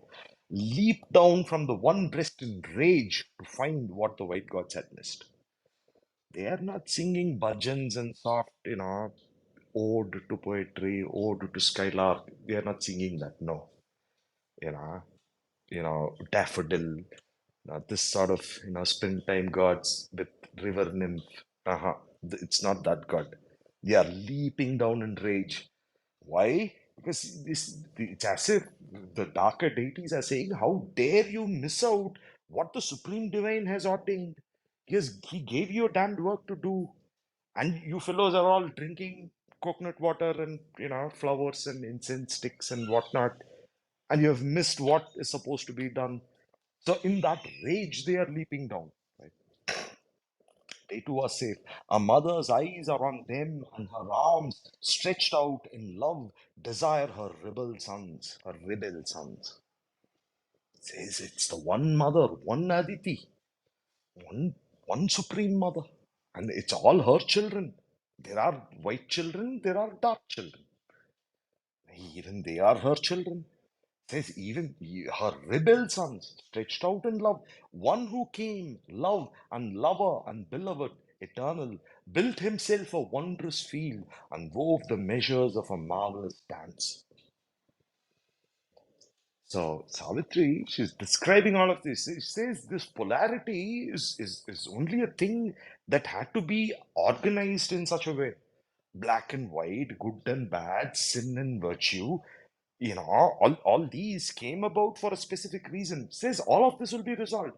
We'll all go to the Supreme Mother. Will our souls will be sitting on our lap, right? Now, why is that so? She says one, capital O, says one who came, love and lover and beloved eternal. The triple poises. Now, and it's these three poises, love, the lover, and the beloved, the supreme beloved, the eternal beloved, the three items, right? It's the combination and permutation of these three abstractions or entities, so to speak, from a schema, right, or a taxonomy perspective. It is between these three that you know, there are all these philosophies. You name whatever philosophy, right? Or whatever state of realization, Dvaita, Advaita, I don't know, all these many technical terms these academic fellows keep bandying about. All of them are settled within these three, right? Right? Love and lover and the eternal beloved, right? And look at how Sri Savitri is sort of representing this, right? Says one. All these three are one. It's the one. It's the supreme one. One who came, love and lover and beloved eternal, built himself a wondrous field and wove the measures of a marvelous dance. There in its circles and its magic turns, attracted he arrives, repelled he flees. Here is placing the dynamics of the supreme divine, how he sees the game, right? He says he built this world, this field is for his play. Again, there's a small little note that I have to mention. For those of you who are interested, if you go read the record of yoga, you will of Sri Aurobindo, you will see Master has made certain notes, certain observations uh, about how the Balakrishna principle, the child Krishna, says it is for his sport the worlds have been created. So there is an aspect of the supreme divine which is meant for joy. He wants to play. He does not want to hear our cries. Oh, I didn't get money today. My girlfriend said something rude. Da da da. The game is set up because he wants to play. He is the priority, right? Balakrishna. It's the child Krishna for whose play the worlds are created, and it's a interesting sort of thing, right? Connection. Um, Attracted he arrives, repelled he flees. In the wild, devious promptings of his mind, he tastes the honey of tears and puts off joy, repenting, and has laughter, and has wrath, and both are a broken music of the soul, which seeks out reconciled its heavenly rhyme. Ever he comes to us across the years, bearing a new sweet face that is the old. I mean, I have no words because here Sri Aurobindo is sort of going into how the divine deals with us, right? Look at that poignancy, right? I mean, it's painful to read, but also poignant. What can you do, right? You can't control Krishna or the divine. Says, in the wild, devious promptings of his mind, he tastes the honey of tears and puts off joy, repenting, and has laughter and wrath, and both are a broken music of the soul, which seeks out reconcile its heavenly rhyme. Ever he comes to us across the years, bearing a new sweet face that is the old. His bliss laughs to us, or it calls concealed, like a far heard, unseen, entrancing flute from moonlit branches in the throbbing woods, tempting our angry search and passionate pain. Disguise the lover seeks and draws our souls. He named himself for me, Guru Satyavan. Savitri is just laying bare the mechanics in which the divine deals with the world, right? So he says his bliss laughs to us, or it calls concealed, like a far heard, unseen, entrancing flute from moonlit branches in the throbbing woods, tempting our angry search and passionate pain. Says that disguise the lover seeks and draws it. Lover is capital L, right? This is the divine lover. Disguise the lover seeks and draws our souls. And look at the emphasis she's making. He named himself for me. Says this supreme divine became one being just for me. For me. He named himself for me, Guru Satyavan. For we were man and woman from the first, the twin souls born from one undying fire. Savitri is saying he became the supreme divine became Satyavan for me. That's one. Why so? Because they were man and woman right from the beginning. She's saying this is not the only cycle of creation or life in which we have been husband and wife. This we have always been this. Why? Because we are twin souls born from one undying fire. From one fire. So imagine the scene, right? There is Agni. So the divine catches one block of flame, splits it into two, and he says, okay, this is Satyavan on the left, and on the right is Savitri. Yeah, boom, go. Right? So that's what he's doing, right? So, so did he not dawn on me in other stars? How has he, through the thickets of the world, pursued me like a lion in the night, and come upon me suddenly in the ways, and seized me with his glorious golden leap? Unsatisfied, he yearned for me through time, sometimes with wrath and sometimes with peace, desiring me since first the world began.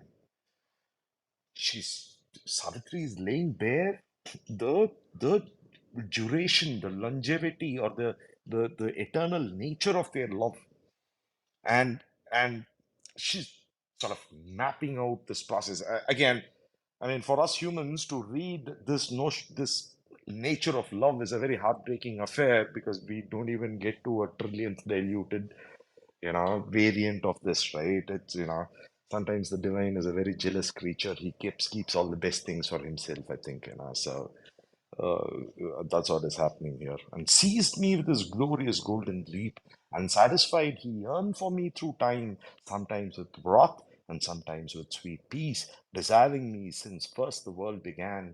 He rose like a wild wave out of the floods and dragged me helpless into seas of bliss. Oh He, my goodness. the light, he rose like a wild wave out of the floods and dragged me helpless into seas of bliss. Out of my curtain past his arms arrive. They have touched me like a soft, persuading wind. They have plucked me like a glad and trembling flower, and clasped me happily, burned in ruthless flame. I too have found him charmed in lovely forms, and run delighted to his distant voice, and press to him past many dreadful bars. If there is yet happier, greater God, let him first wear the face of Satyavan, and let his soul be one with him, my love. So let him seek me that I may desire. Ah, this is love. Beautiful. Yeah, there is, there is. How the hell do you argue like this, right? Yeah. And remember, and just to point out the obvious, I mean, you look at some of Sri Aurobindo's photographs before his body was transformed. I don't know, I don't want to say anything offensive to Master. He wouldn't mind, but his riffraff who float around with his name would. So I don't want to say anything, but I mean, this is what is running through his head and his heart. The it's impossible. It is just impossible how he's looking at the world. They have touched me like the soft persuading wind. They have plucked me like a glad and trembling flower, and clasped me happily, burned in ruthless flame.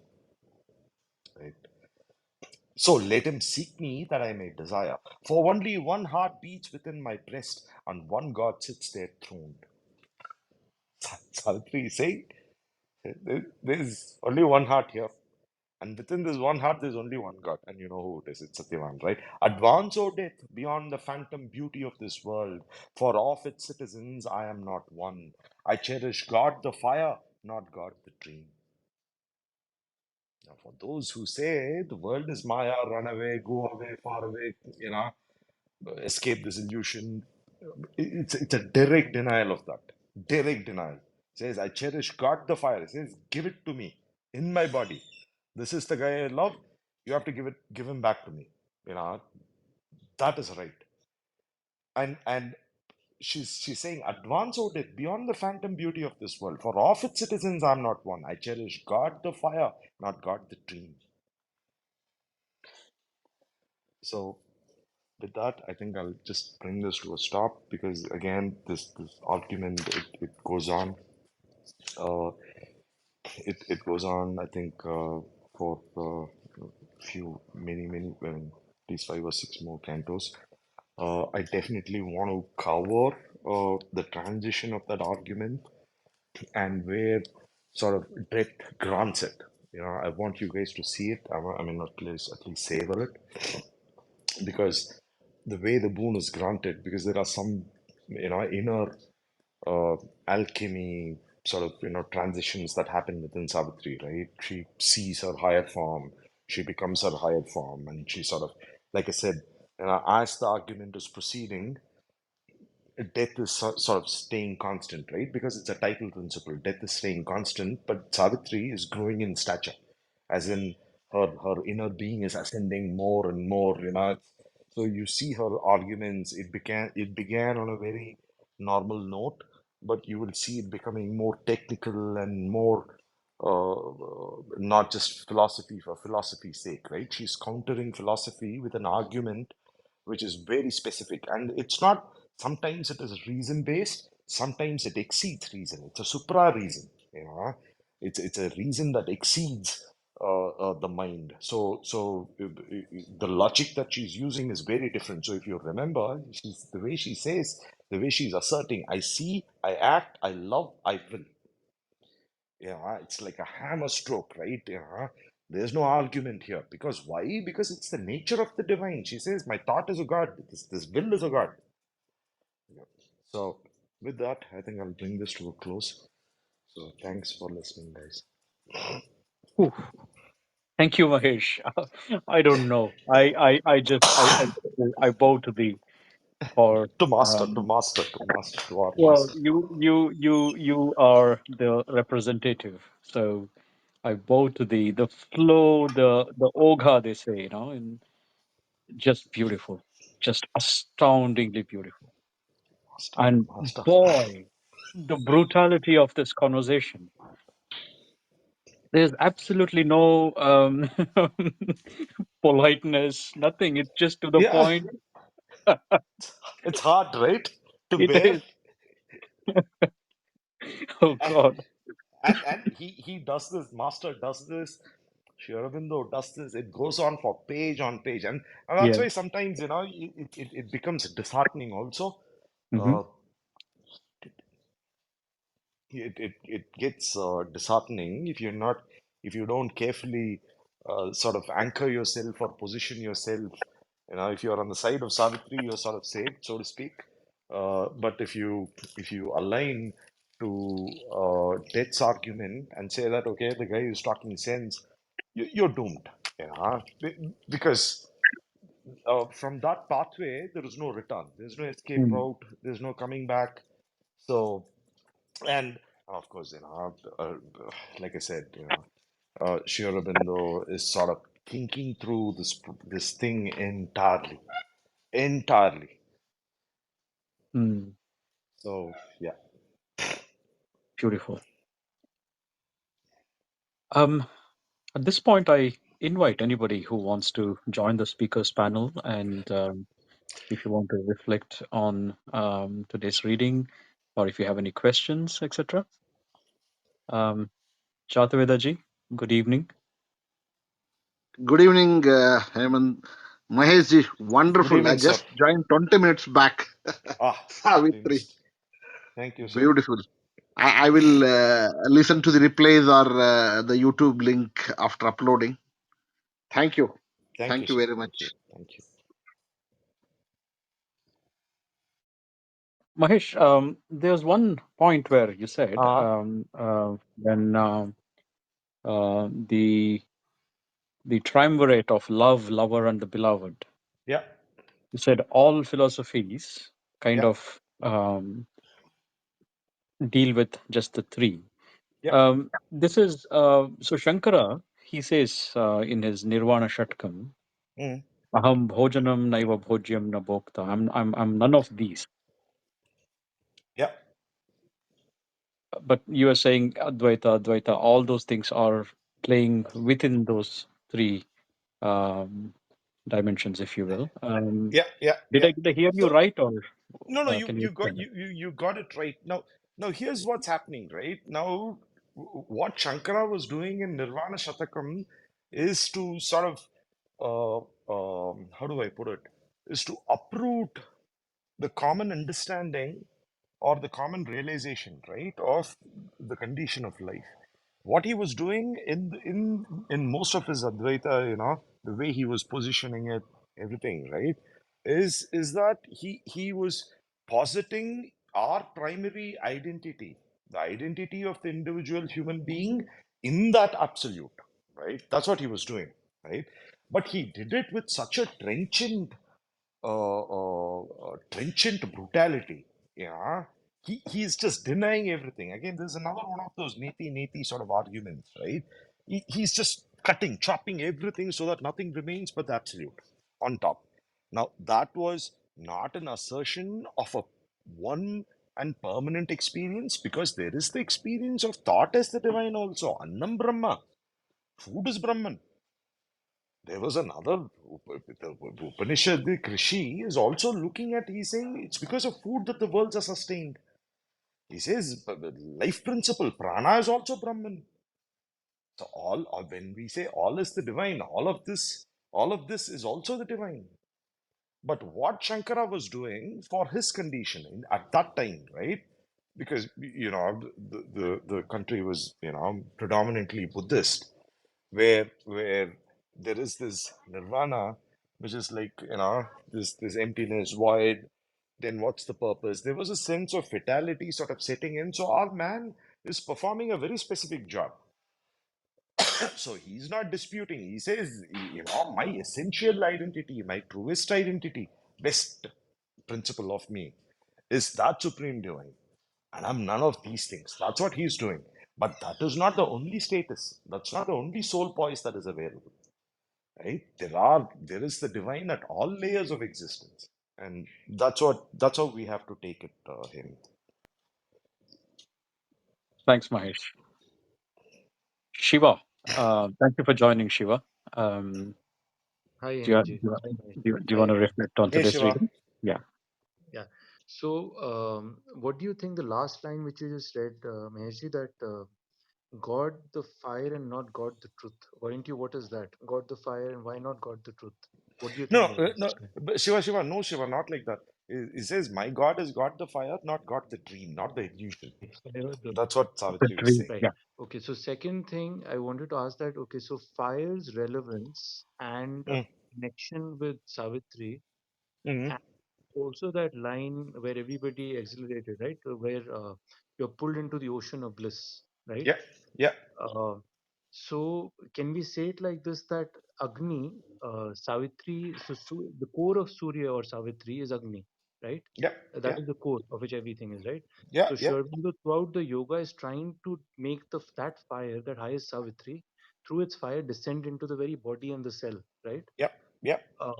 And death is the force which is in the inconscient, which is trying to resist that fire coming into the human cell, right? Yes, yes, So it's a fight between the fire from the highest height of the supramental coming yeah, into the cells, and the death is trying to stop it, right? yes, yes, So that's the entire game which is being played, and the dialogues are being played in this chapter between these two forces, right?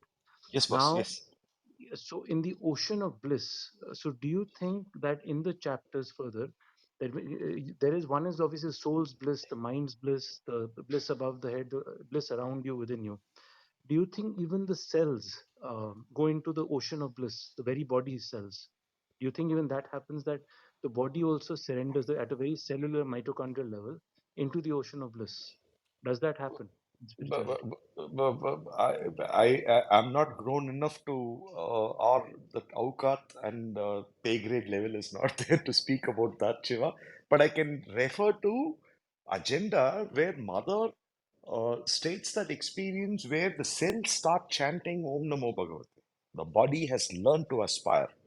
The body, which was this automaton, this mechanical instrument, this product of evolution or nature, prakriti, unconscious prakriti, unconscious, because she has all the knowledge to build, because that's the will of the purusha.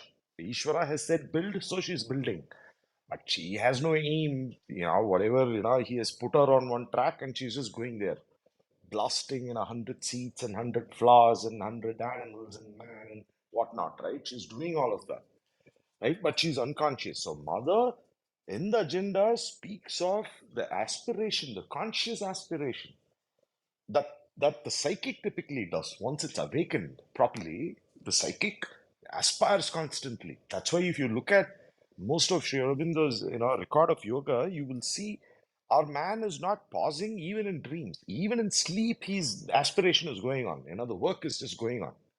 Because once the psychic is awakened, the individual soul, right, the growing, the part that participates in evolution, once that is awakened, it goes on constantly. It doesn't stop. And that's why even Swami Vivekananda would have made that statement. He says, once aspiration for God has woken up in man, he says it is like a cancer. Until it eats you fully, it will not stop.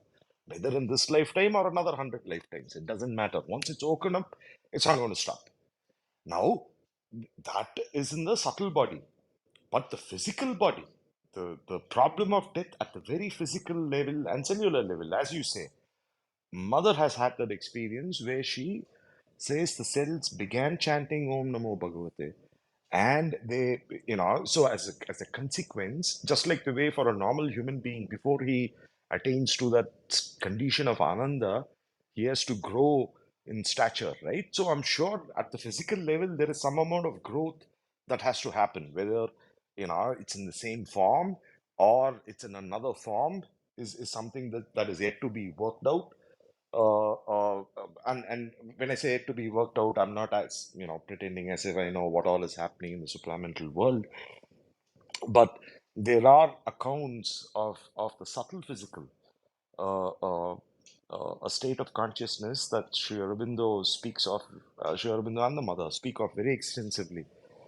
Subtle physical, which is almost like a parallel earth that is there, and which has all the properties of this grosser world form that we see, unlike the more intangible, more subtle layers of heaven, and exactly like the earth, but much more supple, in the sense that it's not brittle.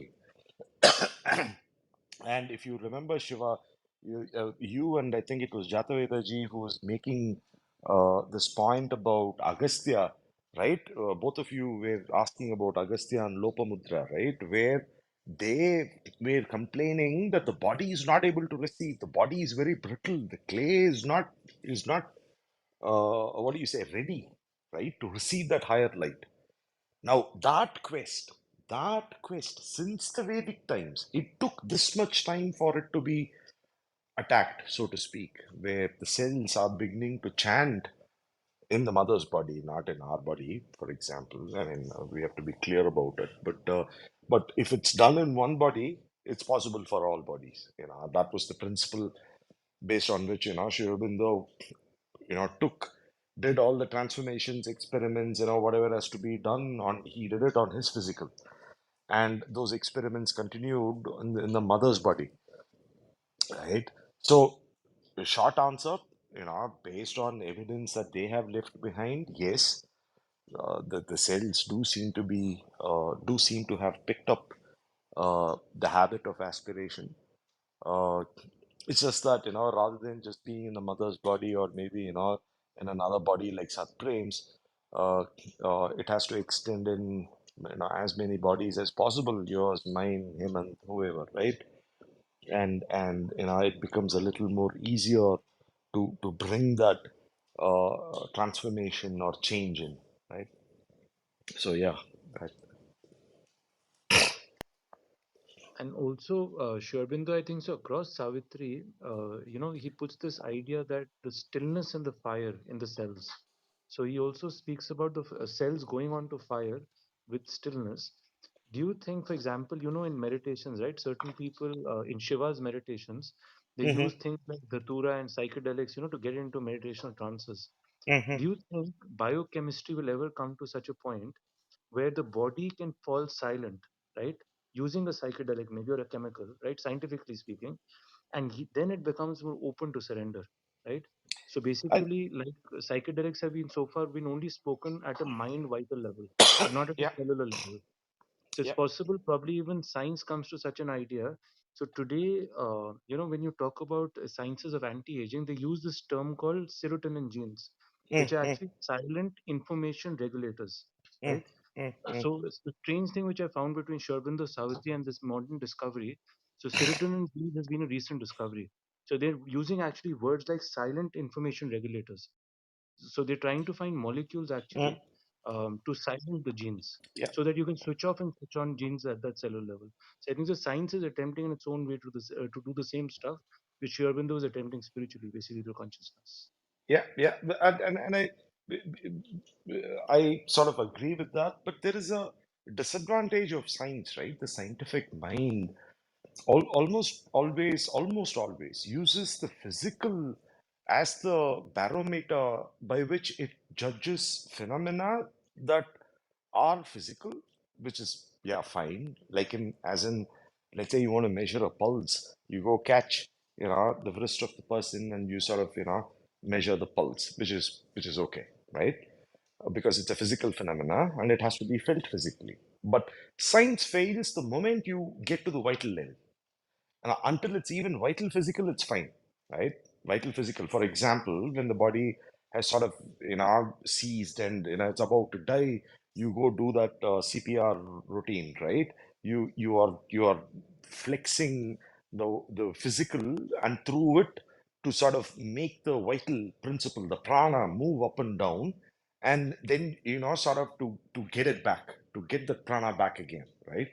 So that you have done. But the moment you're talking about the vital mental principle, that's where science loses its grounding. So I'm not even going to go to purely mental realms because even to deal with mental issues, these guys they go and lobotomize some part of the body. That way they are idiots. When it comes to psychology, all that they can do is either chop off that part of the brain or dull your brain so that that effect is not there because they don't understand enough of the complex phenomena that is happening in the mind. So I'm not a great fan of it. I mean, that's it. I do take I do know that some supplements work good, for good sleep, this, that, for that basic level, science is okay. But I don't, until they lose their anchoring to the body. And that's a very, what do you say, very westernized sort of mindset, right? Yeah, I think, therefore I am. They haven't yet gotten to the notion of a soul. They have it from a spiritual perspective, but they have not handled it. They have not sort of mapped it, except for the few, right? Let's say the Celtics and the occult traditions. They have some knowledge and experience of it, but not the moderns, right? The moderns are still on a very superficial level. So if they get there, it's good for them. But as for the rest, as in people who are sadhaks, we don't have to wait for the stupid science to catch up with us. We know where we have to go. There is an infinite journey to climb. It'll be far more fruitful use of our time in this world, in this lifetime, if we pursued that, because we have much more higher chances of getting to that stage stature than waiting for science to catch up. Because even if they catch up, remember what Sri Aurobindo said about reason, right? Reason scans and breaks. Even if it builds only with distrust. It doesn't know what the hell it's doing. So that's why you will see all the statistical results paper, oh, in a controlled set of, blindfolded test we did, this we found this, there is a percentage of error. It's all a game of statistics. There is never certitude. Remember that. Science will never give you certitude, right? Not to say that, the Tantra or the soul phenomena are not error prone, but there is a much higher chance that subjectively you hold yourself to a much rigorous standard as a yogin or as a sadhak than any of the stupid researchers. And you know what happened with COVID, right? They lied, cold-blooded lie, and they got away with it. So I mean, if they get there, it's fine. We'll learn some. If there's something, new they uncover, which is of immediate utility to us, we will use it, because we are not hard-headed that way or adamant that way. But as for myself, if we can hit if I can hit, for example, the Ashtasiddhis of Patanjali, that itself is a big enough deal for me. I have Trikala Drishti, Anima, Lagima, Mahima, everything is there. What the hell do I need science for, right? So, yeah, that's my take. So, even for this phenomena of anti-aging, these are just children tinkering with a machine that they don't understand, right? It's just convention and the general stupidity of humanity that makes these scientists, we put these scientists on a pedestal. But no, I've sort of kept myself away from that illusion actually. But as I said, I'm a pragmatist. I'll use it if there is a need, but nothing more than that. This has opened up a brilliant point, and we have amongst us a plant biologist who has joined the speakers panel. And Apologies to all academics. no, just to continue with the flow, I will skip the PTR order. I also noticed that realized that I missed Rachna ji as well in the PTR order. So, Prakash ji, would you want to comment on what Mahesh just spoke? Yeah, that's the biggest challenge in science. Science builds on some kind of paradigm models and then tries to seek evidence. The evidence is only arrived through the model, and that's why science can never be complete. Like uh, it can never give you a complete picture, but it'll give you a resolved picture of satisfying something. It'll resolve something, but it'll make you focus on something and resolve that. But then you have to shut your eyes, the eyes of scientific inquiry, to see the whole thing. And a lot of people struggle there. Once you focus on that small thing, you try to see the reality through the small into the whole. But you forget that you have to shut your eyes with reference to the small thing to see the whole. Because the whole is a conceptual clarity. A perceptual clarity is what you perceive and measure, use statistics and approximate and get something. So your psyche needs both to really have a kind of waking up to what is being witnessed, what is happening. The partialness is always because when you go to the whole, the sharpness of the focus is either lost or it merges into the whole. And so the people who are seeing those precise points will never agree with the whole. They will have their whole concept through those parts, never like a person who can see the whole. And that's the great divide, right? But people who can pass that, surpass that, I think that's why the Buddhi uses two languages, I think. One language of measurement, objectification through the senses. And the other language is one which cancels out this to develop a new language. And that language is one of wholeness, intuition, completion, merging with one. And there is absolute clarity there. But if you use the same language for both, then you get confused. And I think that's what happens in science. They use the same language that they use to look at this thing and then look inside and ask, what is consciousness? What is this thing that is happening here? Is it all just qualia? And then you're just looking at parts to get the whole. So when you drop the parts, because you already know what the parts are, you just drop it. Then you get the conceptual clarity of what this whole thing is. And that's a challenge I've been seeing in terms of dialogue, where these two languages get mixed up. And so sometimes when you shift to this language, oh, you say the world is not there. I don't believe that. I can't agree with that, right? But the world never goes away, or the witness never goes away. The one that is complete never goes away. What confuses is the two languages in the space between, or two or many languages. So first is you have to kind of quieten the language and then grasp the tonality of the language of one measuring and then doing the neti neti to realize this language is pushing you towards the outside. Once that urge is slowed down, then the new language starts to emerge where things flow together. You see connectivity between very wide concepts, but you can't, if you say it, people might might not get it right away because you're talking from a space of completeness. And so how do you use language there? That's where the challenges are, especially for people who have done both sides. And when you hear people emphasizing just one, you get annoyed or you get irritated or you get it frustrates you. But that frustration is not wrong. It is another awakening to completeness. As long as it doesn't cause any agitation, you'll see that those are the new paths you can see to get that completeness, whatever that is in your capacity. Right? And I always look at it like the plant. The plant is a living organism, but look at a tree. It has thousands of branches, and they don't have any quarrels of which branch is more important. They just grow. And the reason is, I look at it as because they don't have the language problem. They just grow, right? But they don't have the capacity to represent themselves, and we have the capacity. And therein comes the beauty of our own human experience, right?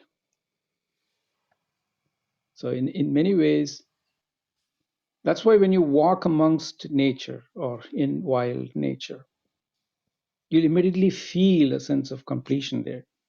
Something that has been, you know, running around will just come to a standstill, and then you'll start to be one with whatever is going on. And then you realize you're part of this whole thing. There's a sudden realization that you don't have to engage with anything, you're just part of this whole thing because it's a living experience. And I think that a lot of it comes from how the non-mind organisms, survive and adapt and live and create this beautiful planet, right? The greenery all around. So a lot of it, that's why forest bathing, new things are coming up in that field. Even the University of British Columbia here in the school, they've started training people as forest guides, who will help people walk through forest, not to identify plants, but to be what they call as a psychosomatic exercise, where you learn to be, again, the challenge here is, like what the speaker was saying, the science, when the science comes in, again, you'll see they'll try to make parts and whole, parts and whole, parts and whole. But it's always a whole thing. And how do we engage with that is where I think a lot of these texts, like what earlier we were reading about Savitri, the flow of language, where there's no hindrance, no need to partition things, and there's no need to focus, but the focus is always there because there's a completion in that. Maybe the term love and bliss and all that, I think, is symbolic of that. But then I see it in my own bias. I see it as two languages. One that is directed externally towards the world through the senses, the intellect doing that, and the other one realizing its own self, so it doesn't need the language for the time being, but starts to see its own reflections and then say, oh, these are all reflections. I'm beyond all this. And that beyond all this is where you become one with, everything that is around. And there's no need to justify anything. It was profound, beautiful. Beau- Beautiful. Big, Very. big pranams to you, sir. Mhm. It was beautiful. Thank you. Thank you. Even Shiva was talking about sirtuins and all that. And if you go into the deep chemistry of metabolism, you come to the same place. In the deep chemistry of metabolism, because these cells have to get energy to survive, but when they burn energy, there's oxygen and they're free radicals. And then ever since, the pathways that came was to quench free radicals, increase energy, and sustain life. And these sirtuins and other pathways you see, uh, they come to manage energy and growth, because sirtuins are a particular kind of enzyme. So the enzyme gets activated through energy pathway, like the NADH is it's the oxidation reduction state of this NAD, where the energy is stored, like ATP. So when that switch turns on and off, the enzyme becomes active in one state. And the activity of the enzyme is to activate gene expression. It's called deescalase. So when it deescalates or acetylates, deescalation shuts the gene expression, acetylation activates gene. So when your cell gets nutrition, these enzymes are silenced, sirtuins are silenced, and then immediately you get metabolism active. So the food is seen as a source of energy, and so growth. But the problem with growth is there is also the chance of burning out. Growth and burning out are together, and that's why sirtuins are they're very conserved gateway regulators, along with other factors like TOR. There's a lot of these metabolic regulators, but that comes to the same thing. So when you're trying to build the parts to make the whole, one is growth, and other side is the burning up. So managing that cannot have parts and whole. It has to be whole all the time. So a lot of these things, when we discover, like when we go ahead and look at the genes and find out, we're seeing only the part. But when you put it in the whole, you say, oh, it's not what we think it is. It's something much more integrated, and we're just trying to understand the part. But a lot of people will have to go further into it because how funds are. They'll have to showcase that this can prevent aging, can do that. So the research will go on like that. But if you get the glimpse of it, you come back to the wholeness immediately, that this whole thing is always working to create this balance, from energy to grow, energy to burn to produce heat, energy which burns and causes death. So you have all the three. One burning is to produce heat, so your metabolic heat. The other one is to grow, keep producing structures. And the third one is death. So you have to balance all these. And then again, you come back to the trinity of what we see in Brahma, Vishnu, and Shiva. Right? So a lot of those concepts, when you see the wholeness of it, then I think you find a sense of deep quietness in you, even though you're reading all these nuts and bolts. They're informing the depth of that quietness. That's why the silence is such an important part of this transforming structures of learning. Where you have two languages, and the agency is the one learning in between.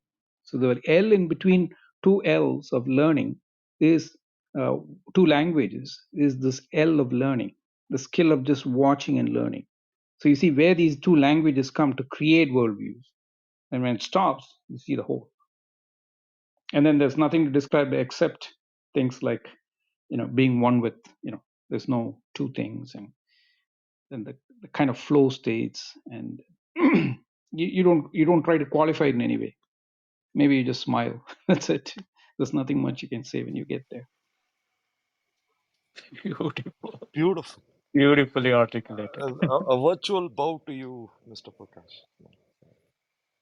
Beautiful. In Likewise. that in that parade of vanity that came up in Savitri, the avatars, the sages, and the prophets. Yeah, I think we can add the scientists as well. yeah, yeah. Yeah. Absolutely, absolutely. And somewhere, and here is another uh, dichotomy that's sort of artificially introduced, uh, mostly by the spiritualists, right? And the dichotomy is that there are the unspiritual or secular scientists, and there are the spiritualists, the men and women of God, who sort of introspect and figure out the dynamics of the inner machinery. I think that dichotomy in itself is a false one, uh, because it's the material body of the divine that the scientist is studying, right? So if they sort of looked at it from, I mean, if we look at it from that perspective, we find that they are making discoveries which has thus far been ignored as something obvious, natural, and so on. So that's what the secular scientist is doing, is looking at the body of God at the most material basis, figuring out combinations, permutations, for good or for bad. It's based on intent, but that's what they are also doing. And if we took that perspective, then it makes it much more easier to for people who are practicing, let's say, integral yoga, to have a very pragmatic worldview, where we are neither world shunners nor do we renounce the world and run away to a forest. We are quite comfortable dealing with things of reason, and making use of them, and contribute in our own ways to progress on that front, to whatever capacities we have. But at the same time, to sort of build this little bridge, right? So, like Sir was saying here, to find that little space where you get to see the whole. But our work is sort of, at least from an integral yoga perspective, is to sort of build this more and more robust bridge where there is no longer a distinction between the secular world and the spiritual world. And then we can use Master's statement, all life is yoga. So we sort of practice that and establish it in the normal material consciousness. So yeah. Thank you, Mahesh. Yeah. Rachnaji, did you want to come in? I just want to say one thing for the scientists. There's something very endearing there, which is that search for truth. It doesn't matter how slow that progress may be and how in tiny bits and pieces they may be arriving, but at least there is that underlying same drive or the force which is there for spiritual people. So, from that perspective, so it's like one could live uh, the understanding even today. So, for example, looking at the sunrise and sunset can reset your circadian rhythm. But in the times that we live and the minds that we live, knowing the logic behind all that, you know, the wavelength and how it light reaches and what it does to the body and melatonin secretion, all of those things further may help in clarity. But to somebody who's practicing as a ritual, the benefit can be gained even without knowing it. So those two possibilities exist, right? So yeah, just that. That's a Absolutely. that's a Agree. that's a very nice Agree. compliment. Completely. Compliment. Yeah. Yeah, but I think Osho posits it so beautifully in terms of those two approaches. And he doesn't differentiate it as spiritual and scientific. He just calls it the um, um, Western scientific view and the Eastern scientific view. And he likens it to this, both are basically search for truth. And the approach, the Western scientific approach, is search for, so it's the field is dark, vast darkness. And this Western approach is holding a lamp in your hand and finding truth in this vast, all-encompassing darkness. And in that light, you can see a lot of things, and you make progress, and you walk further, you walk further. But as and when new revelations happen, you will have to go and revise what was seen as truth in the past because of that limited view. So that's how it's incrementally, kind of growing. Nonetheless, it is a quest for truth. Absolutely. The Eastern quest for truth has been that of, uh, waiting for those flashes of lightning when everything is visible. In that flash of lightning, the complete darkness is gone and everything is visible. The truth as a whole is seen, and raising the consciousness to that flashes, for that flash to happen, for the truth to be seen, because truth is not part. Truth is not sum of parts. You can't build it that way. So both approaches are absolutely fine. Where things go wrong is one diminishing the other.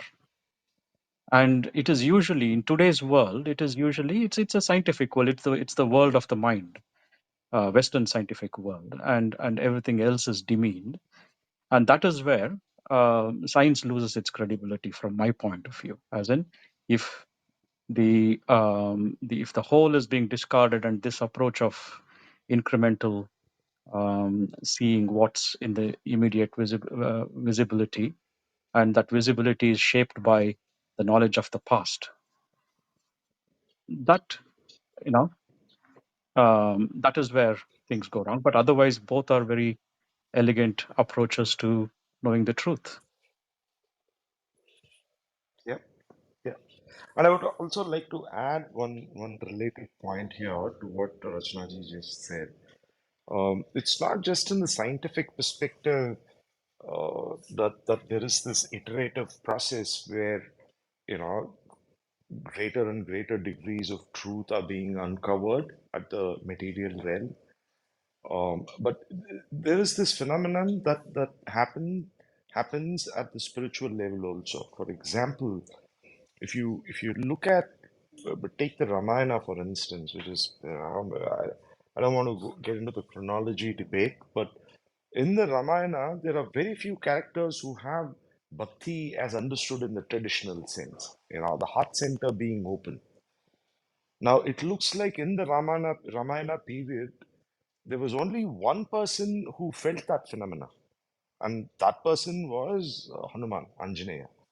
So in that episode where he sort of, tears his chest and shows the fact that there is that living flame within him, it's a sort of poetic representation. But if you think of the, occult phenomena, the inner phenomena, what could be happening, you realize that in the entire Ramayana, there's only one person who's capable of bhakti, and that is Hanuman. And the rest of them had, devotion in the sense of, the obedience of a younger brother, the obedience to a king, they had that, but not bhakti. But by the time you come to the Mahabharata, you find a strange phenomena because until the Mahabharata happens, specifically the avatar of Krishna coming into play, until he comes about, this phenomena of the heart center opening, there are only hints. And these hints are got by who? Are attained by the rishis. These are giants, right? Superhuman, supermen and superwomen, right? If you look at the Veda, like these are giant beings, and it is they who have felt some of that flame in the heart center. But Krishna comes into play, and and I think that's what Sri Aurobindo also. I mean, Sri Aurobindo mentions it. That's how I know it, right? But so Sri Aurobindo says Krishna's work as the avatar was to open the possibility of divine spirituality or spiritual attainment through the heart center. You didn't have to be a Superman, ascend the layers of consciousness, go to the heights and find the divine. You could stay right here and you could call him Bhakti, Krishna, devotion, the path of devotion. Now it was he, Krishna, avatar, opens up that principle. So you see this evolutionary idea, right? So what's the idea here? He not only he opens it, and why does he open it? He opens it for a very specific reason, so that the mass of humanity, the rest of humanity can participate in his Leela. Until then, it was only the handful who could do it. The elite of mankind, the elite of humanity could. Great warrior, fidelity to Guru, giant sacrifices, these enormous big beings, right? You take it however you want. These are humongous beings. They are capable of tremendous sacrifices. And only then you could get to the divine. Now look at what Krishna is doing. Krishna is revolutionizing this. He's sort of democratizing, right? He's saying, guys, you don't need to do the yajna. He says, you just think of me. Give me a flower, a fruit, a glass of water. It's done. It's enough. You give it to me properly, I'll take it. Glorious, you look at the way, so you look at the dynamics of spirituality as it's unfolding through the ages, right? So you have the Vedic rishis, and Sri Aurobindo says somewhere that they are not people who had sort of done the first level of discovery. He's saying, no, these were not those type. He says the work of the Vedic rishis in every epoch, in every yuga, their job is to come, and he says, their job is to come and establish the spiritual curves that have to be traversed by the masses to whatever degree in that cycle of evolution. That's their work. So they don't come and lay a foundation and other people build on it. No, it doesn't work that way. They have sort of charted the entire flight plan, saying in this cycle, this is what these fellows are going to do, and this is what we are going to cover in the Samhita portions, whatever, right? This is what we have found. So they establish it. They say, okay, this is your syllabus. Now go. And from that syllabus, little people, little prophets, little sages, they all come, take bits and pieces, and they choose to work on it. And Krishna comes and opens this, and what's the power of Krishna coming and opening the heart center? Suddenly, I don't know, Andal was what, 8, 9 years old. An 8, 9-year-old Andal can say that, I want Vishnu to be my husband. And Vishnu consents. He consents. He says, yeah, fine. Now imagine, in the Vedic realm, you had to be a superhuman rishi. Then Agastya is mourning, saying, boss, this is difficult, this work. But 8-year-old Andal, and how old was Meera? 6-year-old child, 5-year-old. Mummy, who is my husband? He said, Krishna's husband. Boom, done. Krishna's husband, done. Finished. Right? And you see this capacity, and you see it evolving throughout our country, right? You see the way suddenly from the east Chaitanya Mahaprabhu comes, right? And this was at a period where Islamic invasions are in full flow. It's devastation across the land. But there is this one guy who stands up, why? Because the heart center is open. It's open. Krishna did it. He opened it. Bhakti. The part of bhakti is open. Until then, you only have the big boy leagues, right? The Raja Yoga, Hatha Yoga, and all of that, right? These are all, meant for initiates, guys who are capable of that sacrifice. So somewhere, you see this evolution happening and the iterative method at play, the typical scientific method, what Rachana ji was referring to and Hemant was saying and Sir Prakash sir was saying. Yeah, it's a similar phenomena that's unfolding. Now, why am I making this point? If you look at what's happening right now in the world, where there is this enormous clash of civilizations. Not clash, right? It's like a great mingling. Everything is being thrown together. The West and the East is being thrown together. The the the the the heights and the depths both are are sort of thrown together. And what's the effect? The effect is that a riffraff like me can gain this experience. Yeah, I can get to, perhaps if this were 2000 years back, for whatever reason, I might not have gotten access to Sri Aurobindo's books. Maybe. I don't know. Now it's just one download away. The knowledge is there. It's there for everybody. All of us can get it. All of us can aspire. All of us can practice. So there is this beautiful phenomena that's happening even in the spiritual perspective. If you traced it carefully right from the earliest Vedic age right down to what's happening now, we see this, influence that sort of widening out, and it's deepening, and it's available for all. So, so it's not just the scientific method which takes a iterative view. it is also the seems to be the very method of nature, because even nature iterates, there are experiments that haven't worked, and she lets them, die out. Yeah.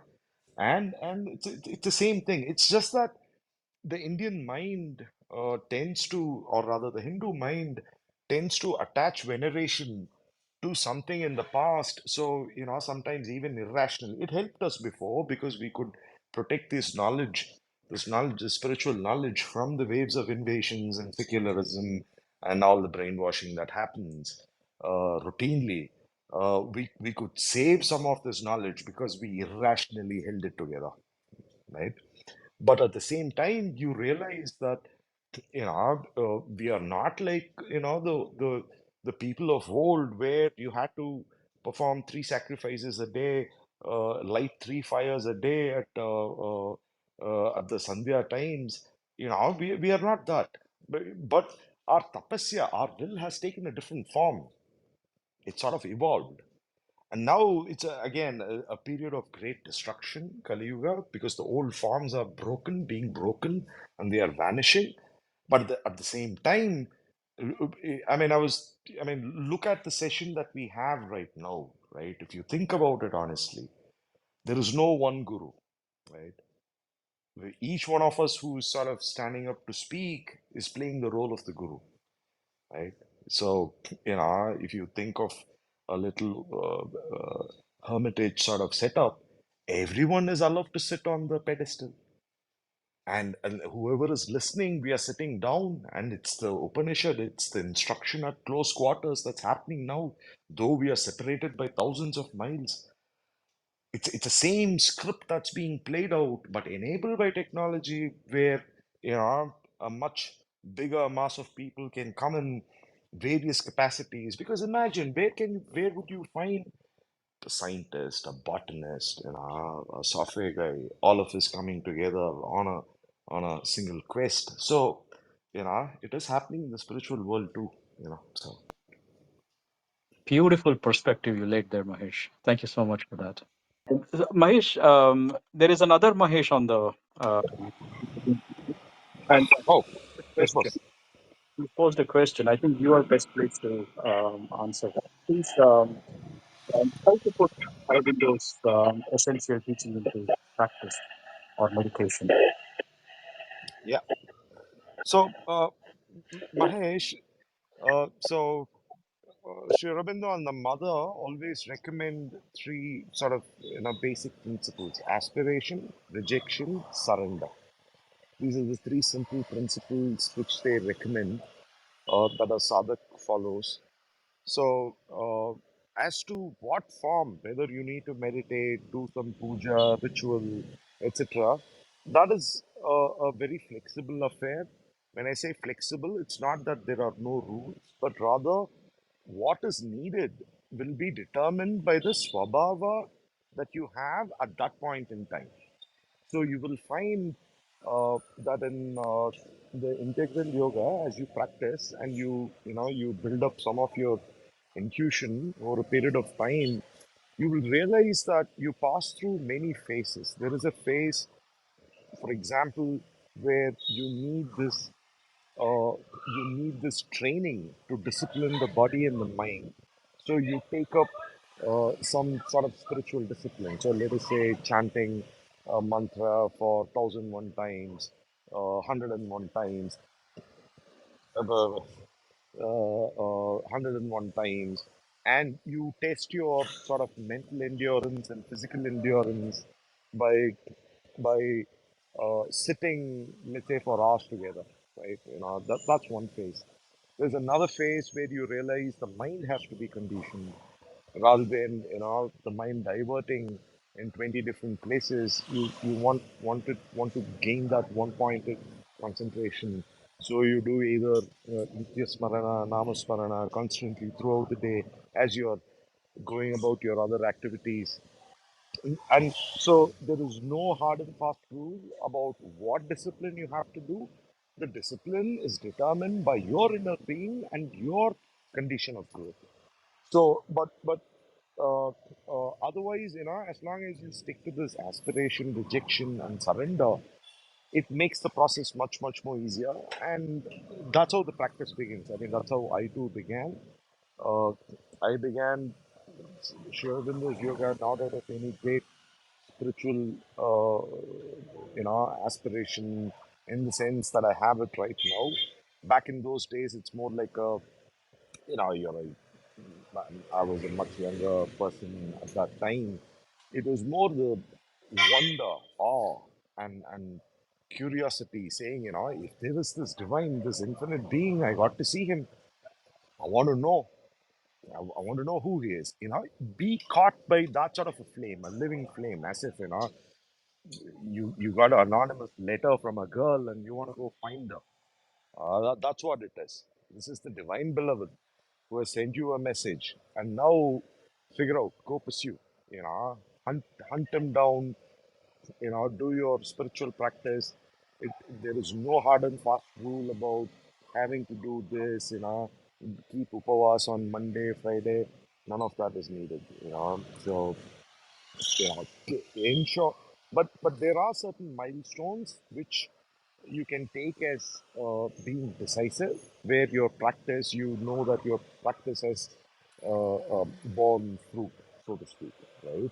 And those are the ability to fall fall silence in the mind, the ability to direct the heart to the divine on demand. All these are on demand, so you have enough control where at a moment you can shift the heart to him, right, or shift the mind to him.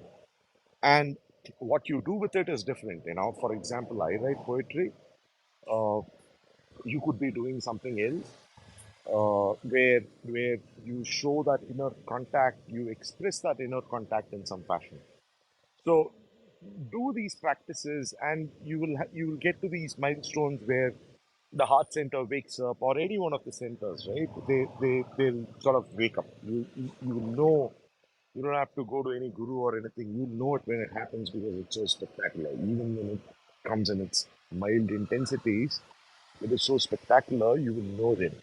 So those are the milestones that you need to look out for. And if you're, again, like I said, you can be pretty flexible. For example, let's say you've been doing Namasparna for a couple of years, and your mental being and your vital being are both saying, I've been chanting the name, nothing's happening, what the hell, etc., etc., right? Don't beat yourself up, be cheerful, just shift the method, try something else, right?